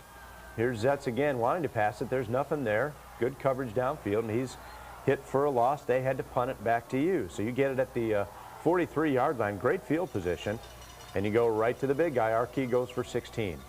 Yeah, we weren't going to try and outsmart him at this point. We knew he was feeling good, and we had him honed in as far as what they were doing. Went to what we do best. 3rd and 9 play. Nick tries to go to Justin Allen. He's held at the 28-yard line. Yeah, we felt like one-on-one he could beat the boundary corner, and boundary corner had to hold on to him to defend it. So 3rd and 3, and almost untouched from 23 yards out. Our key goes into the end zone. Just great job hitting it, and those guys in the backfield leading the way for him. So now you're up by 11, 21-10. On their next possession, we'll pick up at 3rd and 3 at the 27, and Zetz is going to get sacked again. Yeah, great job. Got bodies around him, white jerseys around him. Chauncey Mixon again doing a better job of playing within the scheme, and it's benefiting him. He's that kind of player. On offense, 2nd and 7. Nick goes to John Rattle. Again, the slant across the middle, good for 9 and a first down. Another way to cross him up, took John out of the backfield, let him go across the middle for us. 3rd and 3 from the 30, and this is a critical sack because it takes you out of field goal position. Yeah, they brought a lot of pressure there, and actually brought one more than we could block, and we held in as long as we could, and guy got around the bend on Nick's blind side, unfortunately. And Marcus Mason for 35 yards, breaks a couple tackles along the way, and you're right, it's like watching a mirror image of Archie Whitlock. Yeah, they did a great job with the gun zone and the gun power, and Zetz did a nice job of reading it. A couple times he pulls that thing and really kind of had us off guard with that. 4th and 2, Zetz went through every one of his reads and dumped it off to Mason on the left side, who gets 23 yards for a first down. Yeah, a little bit tough when you play that good and then a guy's able to sneak out that late and make you pay. It's frustrating. Attempt in the end zone for Irizarry, no good, and then Zetz, who doesn't rush a lot, fools everybody on this one. Yeah, it's a pull play all the way, and the backer didn't get a chance to roll over the top, got caught up, and he's the one that should have had Tommy Zetz, and Zetz did a nice job of pulling it off the end. 21-17 the score now. Southern still in the lead. Here's Nick back to pass. Great catch by Alan Turner. Just a great job of getting open, finding a little opening, and Nick did a nice job of hitting them under duress. 4th quarter now. This is Archie Whitlock, takes it to the outside, gets 15 yards down to the Youngstown State 17-yard line. Brings up, though, 3rd and 1 from the 8, and this is the play that we talked about. They guessed right. Yeah, they did a little slant, and they were able to get across the face of the center there, and with that happening, it put us into field goal mode rather than being able to convert the first down. Mr. Perfect comes on. Craig Coffin drills the 26-yarder. You saw a photo of JT, or a video of JT Wise going off the field Did he roll his ankle a little bit on that play? Yeah, they're going to do some X-rays and an MRI for precautionary reasons, but hopefully he can get that in a boot and rehab it, and we'll get him back for Saturday, because he's an important part of what we do. So it's a 7-point lead, 24-17. That was Mason going for 35. Here's Gibson for a loss of 1. Mason went out on the play. And now Zetz on 3rd and 4 will attempt to go to T.J. Peterson. And a real nice play by Craig Turner saves a touchdown. Great job. Great instincts there. Craig's getting better and better at that corner spot, and jumped right at the right time and tipped that thing away. 4th and 4, you force them to punt, and Bishop nails it inside the 5-yard line. It'll go out of bounds at the 4, where the Salukis have to start their possession. No worse feeling as an offensive coach being down there inside the 4. Except when you have number 24 and he gets 13 yards to get you out of trouble. Yeah, once again, he gets a first down there and really just literally runs over one of the safeties for Youngstown. So Youngstown does get the ball back, and here's Mason again to the outside, cuts it to the inside, finally tackled at the Saluki 20-yard line. Yeah, it's just like you said, it's like watching mirror images of each other. And then a perfect pitch and catch from Zetz to Irizarry for the touchdown, and now Youngstown ties the game at 24. Yeah. Nick Hill now. Back to pass, throws it to Goforth, right through his hands into Cordero Jackson for the interception. Yeah, just tough situation there. Nick put the ball a little bit behind Phil, but it did go right through his hands, and Phil felt terrible about it, and so did Nick. And you know, one of those things we were hoping the defense could pick us up. Mason got his ankle rolled a little bit on that play, but they end up getting a first down. Now on 1st and 13 from the 22, untouched into the end zone goes Mason. And for only the 2nd time in the game, Youngstown takes the lead 31-24. Sets it up now for the final drive. 2nd and 10 from the 31. Nick goes to Phil on the outside for a first down. Nice catch, gets us the first down, gets out of bounds, saves us some time there. 1st and 10 from the 42. Braden Jones, a great catch over the middle. They said he trapped it. There wasn't an official anywhere near the play, and they gave him the catch. Yeah, I don't know if it was a good catch or not, but we'll take it. 3rd and 15. Phil gets 13 of the 15. Then on 4th and 2, give it to the big guy. Arkey gets 8. Yeah, I was half hoping that he would break that tackle and get into the end zone right there. I thought he had a chance on it. Keep it in motion here, so he got the first down. They reset everything. Clock has not yet started. Now it starts, and Nick will kill the ball to save a timeout. So it's 2nd down. Nick back to pass, slant pass to Goforth. Yeah, Phil did a nice job of getting vertical, understanding that he needed to get down as quickly as possible. So had to take a timeout. 4th and 2. Give it to that man Whitlock. He gets 4 down to the 7-yard line. Here we go now. It's 1st and goal from the 5. Nick will try a zing pass into the end zone. Interference is called on the play, so it gets 1st and goal down to the 2-yard line. Here's the play we're talking about now. Nick couldn't get outside of that linebacker. Scrambles to try to get everybody lined up. When he was tackled, there were only 7 seconds left. And it didn't matter. The clock ran out, and Youngstown wins the football game by a final score of 31-24. And Youngstown celebrates because they're still alive for a Gateway title. Let's go to the stats. Look at the big numbers by Whitlock. Career day, 35 carries, 218 yards, and 3 touchdowns. John Randall, 3 carries for 12. Nick, because of a couple of sacks, 6 carries for -4. Throwing the football, Nick, 12 out of 23 for 208 yards. Spread it around pretty well. Phil Goforth, 5 catches for 93 yards. Braden Jones, 3 for 49. Alan Turner, 2 for 21. And Justin Allen, the 1 catch for 36 yards. Defensively, big games from Brandon Jordan, 16 tackles, 2 for loss. Then Chauncey Mixon, Micah King, and Trevor Moe, all with 11 tackles, and each had tackles for loss on the play. So as you look at that final drive again, you know, everything seemed to go very efficiently. You maybe could have used one more timeout. After you got the 1 first down, you did call a timeout instead of spiking the ball there towards the end. Might have saved a timeout, but I think overall you ran the 2-minute offense to near perfection. Yeah, we want to give ourselves a chance to have the 2 passes at the end, and In order to do that, we wanted to get the timeout. We wanted to get everybody set. Wanted to let them know what our plan was there towards the end. And like I said, Nick made a mistake, something that he'll definitely learn from.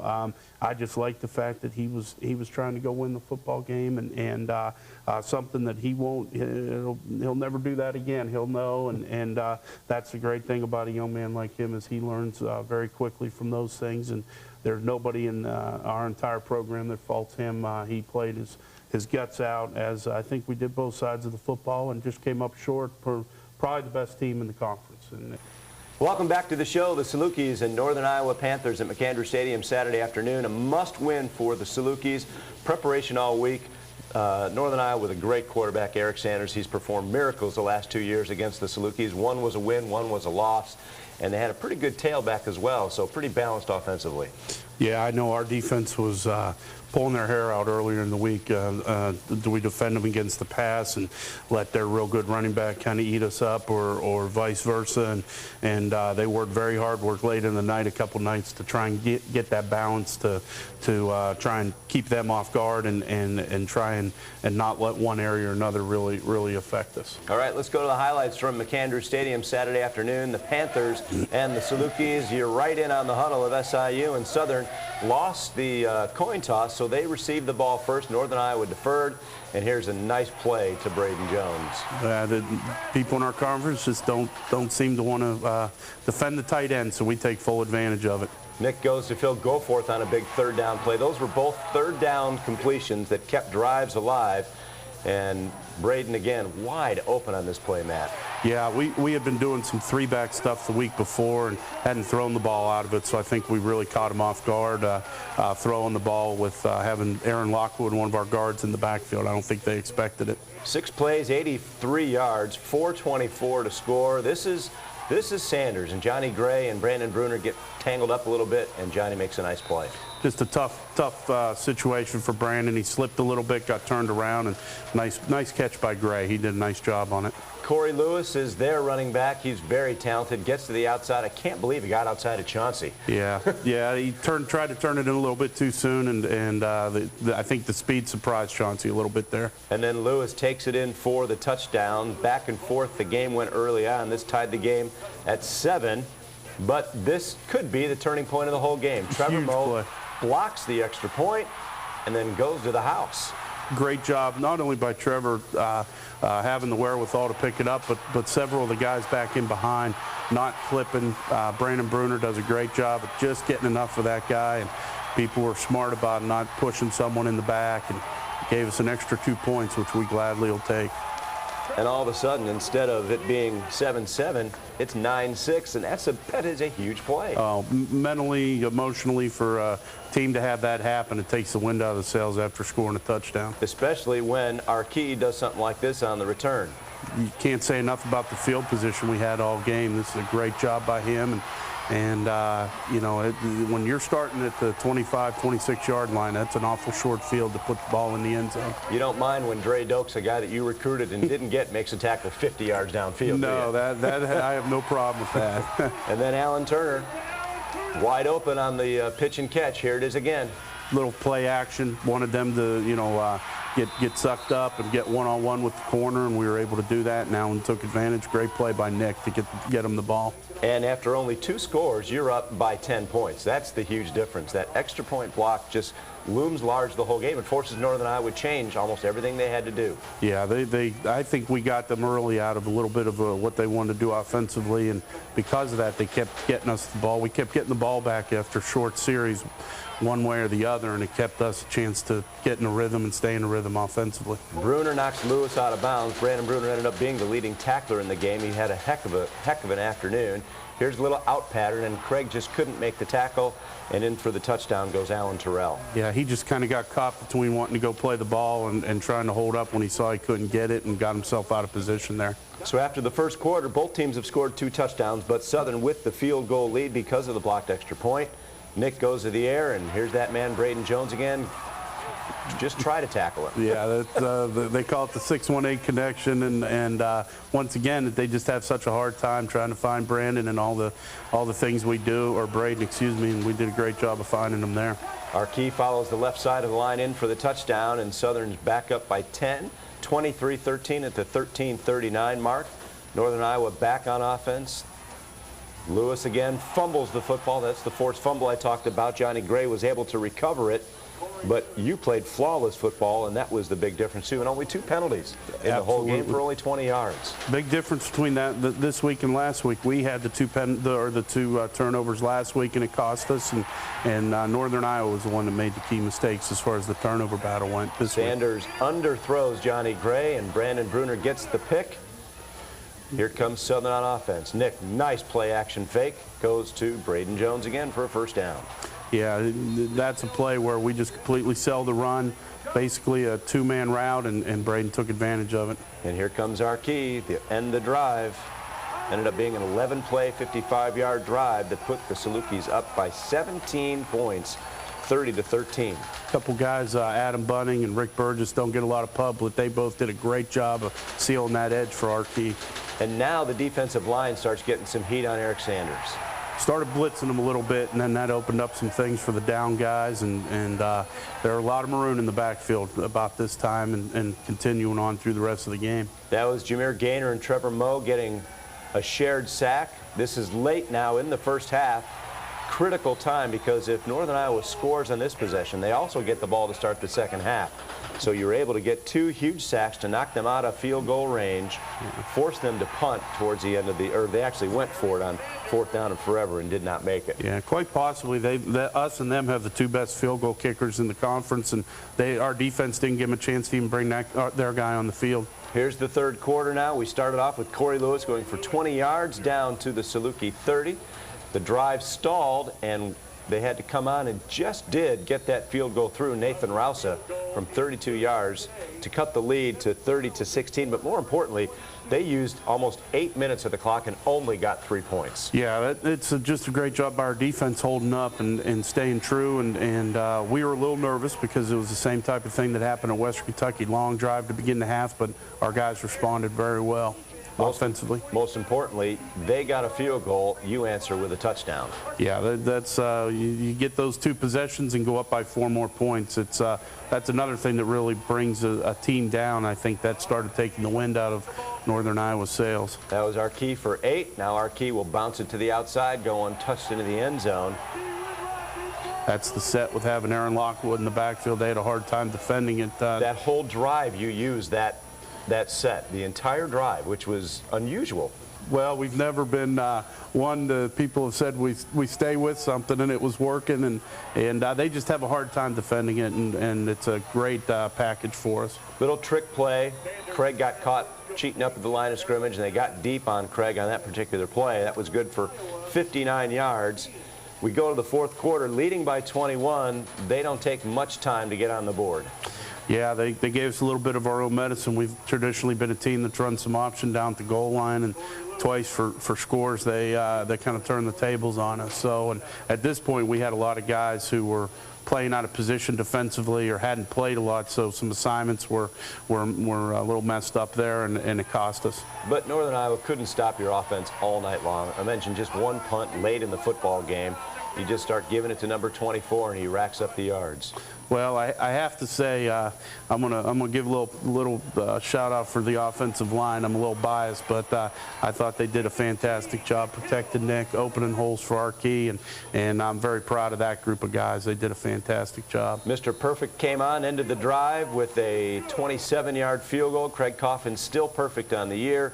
The lead back up to 17 points. Great hit in the backfield by, again, Wims and Gaynor. Yeah, as I said, the Maroon kept getting further and further in the backfield as the game went. That was exciting to watch from the other side of the ball. There's Mr. Bruner again, cutting in front of Johnny Gray to make the interception. Sanders tried to throw into a double team again. tried to bait up Brandon on the short route, and he didn't bite, and tried to throw the long one, and Brandon was right there to pick it off. Next series, a tipped ball, and Clayton Johnson gets the interception. Everything bouncing the Salukis' way Saturday night. Yeah, I think there were more than one person that said "finally" on our sideline. You think that was the rally cry, finally? Yes. I think you're right. And Great here's run by Archie. Great block, great move to cut it to the outside. And then on 2nd and 10 from the 11, Archie will cap things off. This is the coup de grace, makes it 47-23. Now, the funny thing on that play was Coach said, boy, I hope we can get the first down on this one. And everyone else said, boy, I hope we score. So that's the final. Let's go to the stats now in the football game. Look at the game that number 24 had, Archie Whitlock. 40 carries, 180 yards, 4 rushing touchdowns. The Peyton Award candidate just makes his resume stronger and stronger each week, and I know only he cares about winning games and getting to the playoffs. Yeah, that's he's cranked it up a notch, and he has such a passion.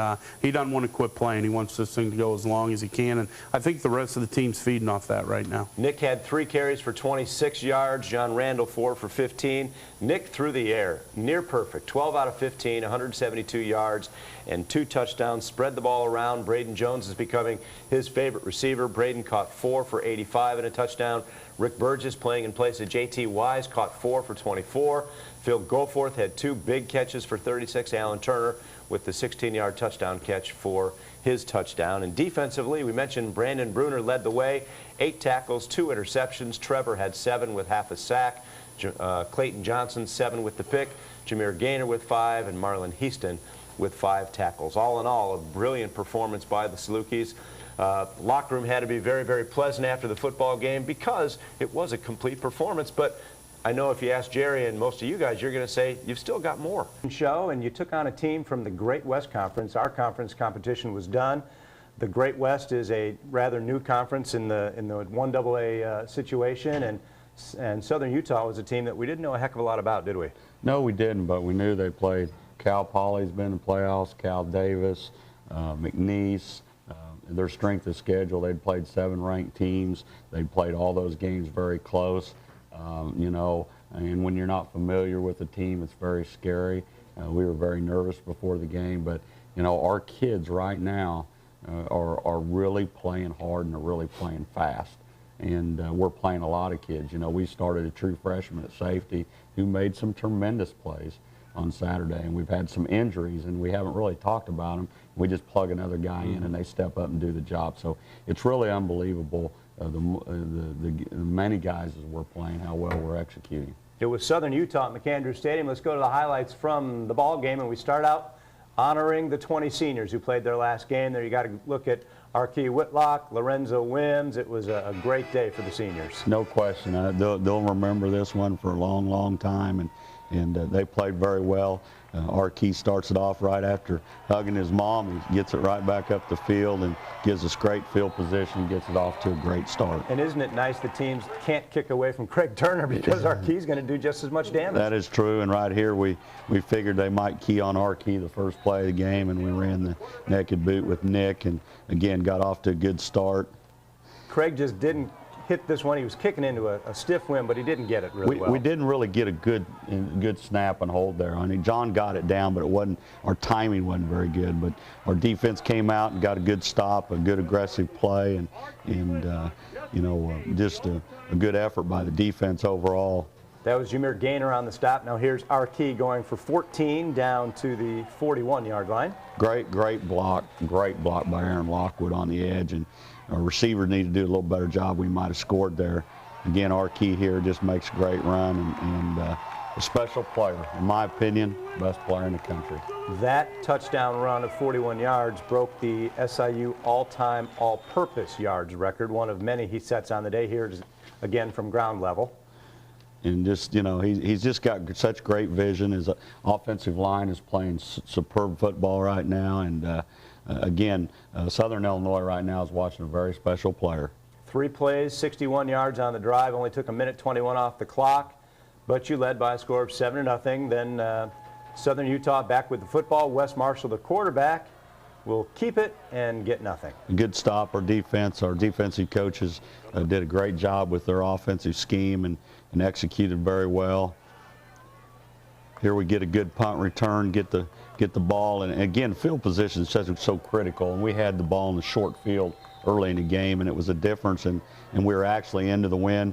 Great play action here, and you know, just a perfect throw. Nick didn't want, he was so wide open, he didn't want to overthrow him, and a great throw and catch, and got us off to a great start. That was a 47-yard pass play on the very first play after the punt. It's 14-0, and the defense just controlled the line of scrimmage all day. They did a great job. They run a lot of option football, and we'd had great discipline, and we always had somebody on the dive and the quarterback, and good execution. Here's a great job by Andrew Kearns and getting Nick to the edge. And, you know, offensively, Coach Limegrover and the staff did a great job of keeping them off bounds. Again, great block by Aaron Lockwood. Number 61, we're seeing a guy going to play in National Football League someday. He's that good. And Rick Burgess kicked his man to the outside as well, playing in place of JT Wise. Oh, Rick's done a great job. JT tried to go, but just injury-wise wasn't able to, and he just came in and done a great job as a true freshman. And there's a 1-yard run by Arkey Whitlock, making the score 21-0 on the first play of the second quarter. And Southern Utah, I think at this stage of the football game, had negative yardage in the second quarter. Yeah, and a great job here. Great job by Trevor Moe. He's really come on here of late, and great football play there. Forced to punt. Took way too much time to get that off. Yeah, their punter set at about 11 yards, and you know, Jay Salvell just, I can't say probably enough. Drools when he sees that. We got to be one of the best punt block teams in America, and he just done a great job. Here we throw the backside wheel route, and we finally did a good job utilizing number 34. John Randall was definitely a factor in the game. We got him in the pass game. He ran the ball, I think, for about 130 yards. His whole family was here, and I got to see his brother I coached, so it was a great day for me. And again, great pressure by the defense. Andre Tillman getting in there and getting a sack, and Lorenzo Wims all played very well. This was a 4th and 13, a nice catch, but he was out of bounds. Yeah, if he got behind Craig, Craig can't let that happen, certainly in that situation. But we dodged a bullet there. Nick will keep it, saw nothing downfield, and makes a heck of a nice run. He really does, a great execution, and number 17, what he's accomplished this year with the pressure he's had on us is incredible, and we're so proud of him, and again, 24 making a good solid run behind good blocking. And that touchdown broke the single season record for touchdowns in a season by a Saluki at 21. He broke his buddy Brandon Jacobs' record. Yeah, he'll enjoy telling him that. I can promise you that. He'd probably on the cell phone as soon as it was over. And Brandon probably feels good if somebody was going to break it, it was going to be number 24. Yeah, somebody asked me if we got another back coming from Coffeyville. You know, we've had some great players from there. Second half action now. Completed pass to LaRue Burley for 17 yards. That got it down to the 29-yard line, and then Marshall will come back to Burley again, and he'll make a nice run after the catch, just gets to the outside. Yeah, does a good job. We try to punch the ball out, and you know, they're down there and threatening, but our defense stiffens up at the right time. Great pressure here, makes him make a tough throw, and again, good job by the defensive players. That was a 4th down play, so that was turned it over on downs to the Salukis. Nick goes up top, and a tremendous grab by Braden Jones. Yep, we got a holding penalty on that. They grabbed him, and he still caught the ball. And Braden's a special athlete. There's no question about that. Again, tremendous blocking up front and great running. It just, like I said, our offensive line are fullbacks. They're really executing well on the run game right now. Here comes John again. And I think fans, you mentioned you got him involved. It was nice for the fans to let them see what he can do with the football. Oh, he's special, and you know, he knows he's got to get stronger. The weight room, and a year later is going to help him a lot. Good effort by Braden Jones, and I'm so happy for Braden, you know, being from Harrisburg and coming into our program, and for his family. I mean, what a year he's had. And as we all know, the tight ends don't get covered in the gateway, so you can have some success if you're a pretty good pass catcher as a tight end. He's got it. He keeps working at it. He's going to have a future. There's no question about that. Good sack there by the defense. A good, great field position. Here we run the counter. Good kick-out block, and then great speed. You know, his burst is amazing. Yeah, it really is. like I said, a year in the weight room and him getting his strength back that he missed out on that year will be a tremendous asset. Good patience by Nick. You know, maybe 5 weeks ago he throws that ball, he pulls it down, runs it, didn't turn the ball over, and again, big reason we're 8-3. Going into the fourth quarter, it's 49-0, and this is where you're able to play every one of your players. Yep, and again, here's the explosion, and oh, just got it. Yeah, he would have, and I know he's frustrated with that, but again, another good run by John. Here he comes out the backside, and he's got the defense kind of off balance and guessing. Again, another strong run, good blocking downfield. This drive did break down, so bring on Craig Coffin, and he drills this field goal. Yep, he got revenge on the last one, but we had better snap, hold, and kick. There's a lot into that, and great execution. Here comes another sack. Arthurs will get credit for it.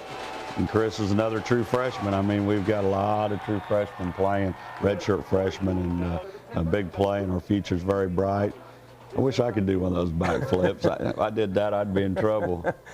John Carnes. Again, John's a tremendous player that hasn't got the opportunity due to his situation. Good throw and catch, keeps the drive alive. And here's Najee. Yep, and Najee uses that speed. Najee can run, and again, his future's very bright. He's a redshirt freshman. Just got it to the cone in for the touchdown. The extra point made it 59-0.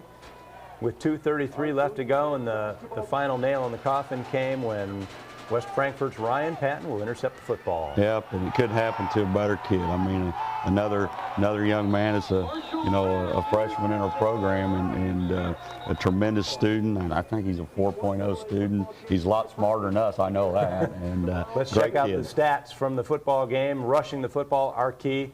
22 carries, 170 yards, and 3 touchdowns. John, you mentioned 130 yards. Nick with 72, Justin Duckett, a senior, had 30, Najee had 22 and a touchdown. Passing the football, he didn't have to pass it very much at all. Nick and John combined were 8 for 10 for about 146 yards and 3 touchdowns. They spread it around pretty well. I think Braden Jones had a couple of catches. We'll go to the receiving. Braden had 2, John Randall had 2, both with a touchdown. Alan Turner caught one for 47 yards and a touchdown. On the defensive side of the things, again, you're able to play so many people that the leading tackler, Patrick Jordan, good to see him back in the lineup too after several weeks off with the bad knee. Trevor Moe had 6, as did Jameer Gaynor. Craig Turner with 5, and Brandon Jordan with 5 tackles. A lot of tackles for loss in that effort as well.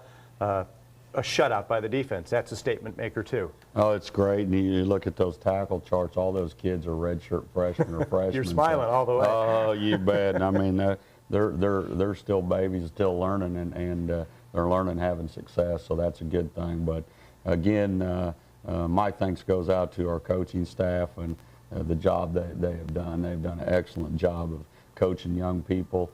I've said all along, I think it's the best job we have done since we've been here, and just very proud of the young men, executing what we've asked them to do. In the locker room after the football game, you win. You're now 8-3. You make a statement with the 15-0 win over a Great West program who played a tough schedule and had some success against the better teams in that league, although it didn't win many games. You're sitting at 8-3. What do you tell the guys in the locker room after the ball game? Well, I think that where we're ranked and where we set and teams that have to play, and you got to be at the roll at the end. I tell them there's no guarantees in life. There never has been. But I like our chances, and we'll just have to wait. And I said, none of us are going to sleep tonight, which I haven't, and not because I'm sick either. I just hadn't slept. It's a very trying time, and when there's only 16 teams to be picked, it's the hardest playoff in the NCAA to get into. And so it's a tremendous wait, but I like our chances, and I certainly would be very disappointed if we didn't get in, because I think we deserve to get in. I think the win at Indiana was huge. Welcome back to the show. 3 years ago, you recruited a tailback out of Coffeyville Community College, and he was heralded when he was at Coffeyville, but he was a little bit of an unknown, obviously, when he came to Southern. Did you have a sneaking suspicion back then that he was going to be this good? Well, the biggest thing, a guy that coaches a running back, Dickie Rolls, is our connection there has been with Bryce I, Tom and Tukowitz, those guys, and I've known Dickie a long time, and he's kind of helped us and been our feeder system. And when he tells me a kid can play, he can play. And actually, our key was a safety at high school. And so he'd really only played one true year running back, but there was something special about him when he came in, and most of it had to do with his work habits. He's made himself a great player, right? And he's made our team better. I challenged our team 2 or 3 weeks ago, said, if we get all of you to play like R.Q. Whitlock, we wouldn't lose any games. And I think our team's listened to that. All right, Matt Bierman takes a look at number 24. Running back R.Q. Whitlock has made an impact on the SIU football team that very few ever have. And on Saturday, he reset the record books, becoming SIU's all-time leader in all-purpose yards with over 5,200, as well as breaking the single-season record of touchdowns scored in a season, further cementing his case for the Peyton Award. I was happy he got that record, and you know, he's a special player. You can't replace R.Q. Whitlock, and it's going to be sad to see his last days here. Best player in the country. I think he's on a mission to prove that to people, and he's certainly been on that mission the last 3 weeks. But Whitlock knows all of his records and accolades haven't just come from his talent. If I had control, you know, every record I've broken, you know, I put every old lineman that's blocked for me, you know, name up there right with me, because me breaking that record is the same as them breaking that record. Because of them, I wouldn't even be where I am today. And you know, all my success is because they paved the way for me. You know, really, my job is really pretty easy. All I do is just find the holes that they make for me. And you know, it's easy as a running back to get in a hole that's there. You know, and my old line has blocked, you know, good all year. Hopefully one day I'll be able to bless those guys and pay them. They don't really understand how much I appreciate, you know, I don't think I tell them enough, and how much I appreciate what they do for me. But more important than records, Southern finished their season the way they wanted to, with a 59-0 drubbing of Southern Utah, trying to leave little doubt to NCAA committee members that they belong in the field of 16 of the national playoffs. All I can tell you is that if we don't get in, I don't know, I can take it, I can tell you that. I mean, I don't know what else we need to do. We've lost to ranked teams, the teams we've lost to. We beat a Big Ten team, it's a Division I school, and we're on a roll in that right now. I mean, we've won the last 3 out of 4, and you know, we beat Northern Iowa, who was in the national championship game. I think our resume is as good as anybody's out there, and I think we're playing as good as anybody out there. I think just kind of coming, you know, into our own and just finding the right groove at the right time, and I think that's important. If you look back and see the teams that are successful in the playoffs the past few years, they really got hot at the right time. I'll probably have bags under my eyes tomorrow. I'm not going to sleep tonight. You know, because in my situation, you know, if we don't get in, then that was my last game here, you know, and which I definitely don't want. With no one knowing for sure what the Dogs' fate will be, one thing that the Salukis do know is that all eyes and ears will be tuned into the selection show today at 12:30. For Inside Saluki Football, I'm Matt Bierman. R.Q. Whitlock, a special player, huh? Well, that's why he's good. You just heard what he said. He's an unselfish kid. You know, I can't say enough about him. Great hips. You never see him running back like that. We've had that's had those type of hips. You know, again, it's almost takes words out of my mouth to tell you the truth, how special he's been to me and the program and to Southern Illinois. And I don't want to see it end, so I hope we get in today. All right, that's a great story on R.Q. Whitlock. When we come back, we'll close out the show and talk about the possibilities about making the field of 16. It is a special field, and we'll get to that after this.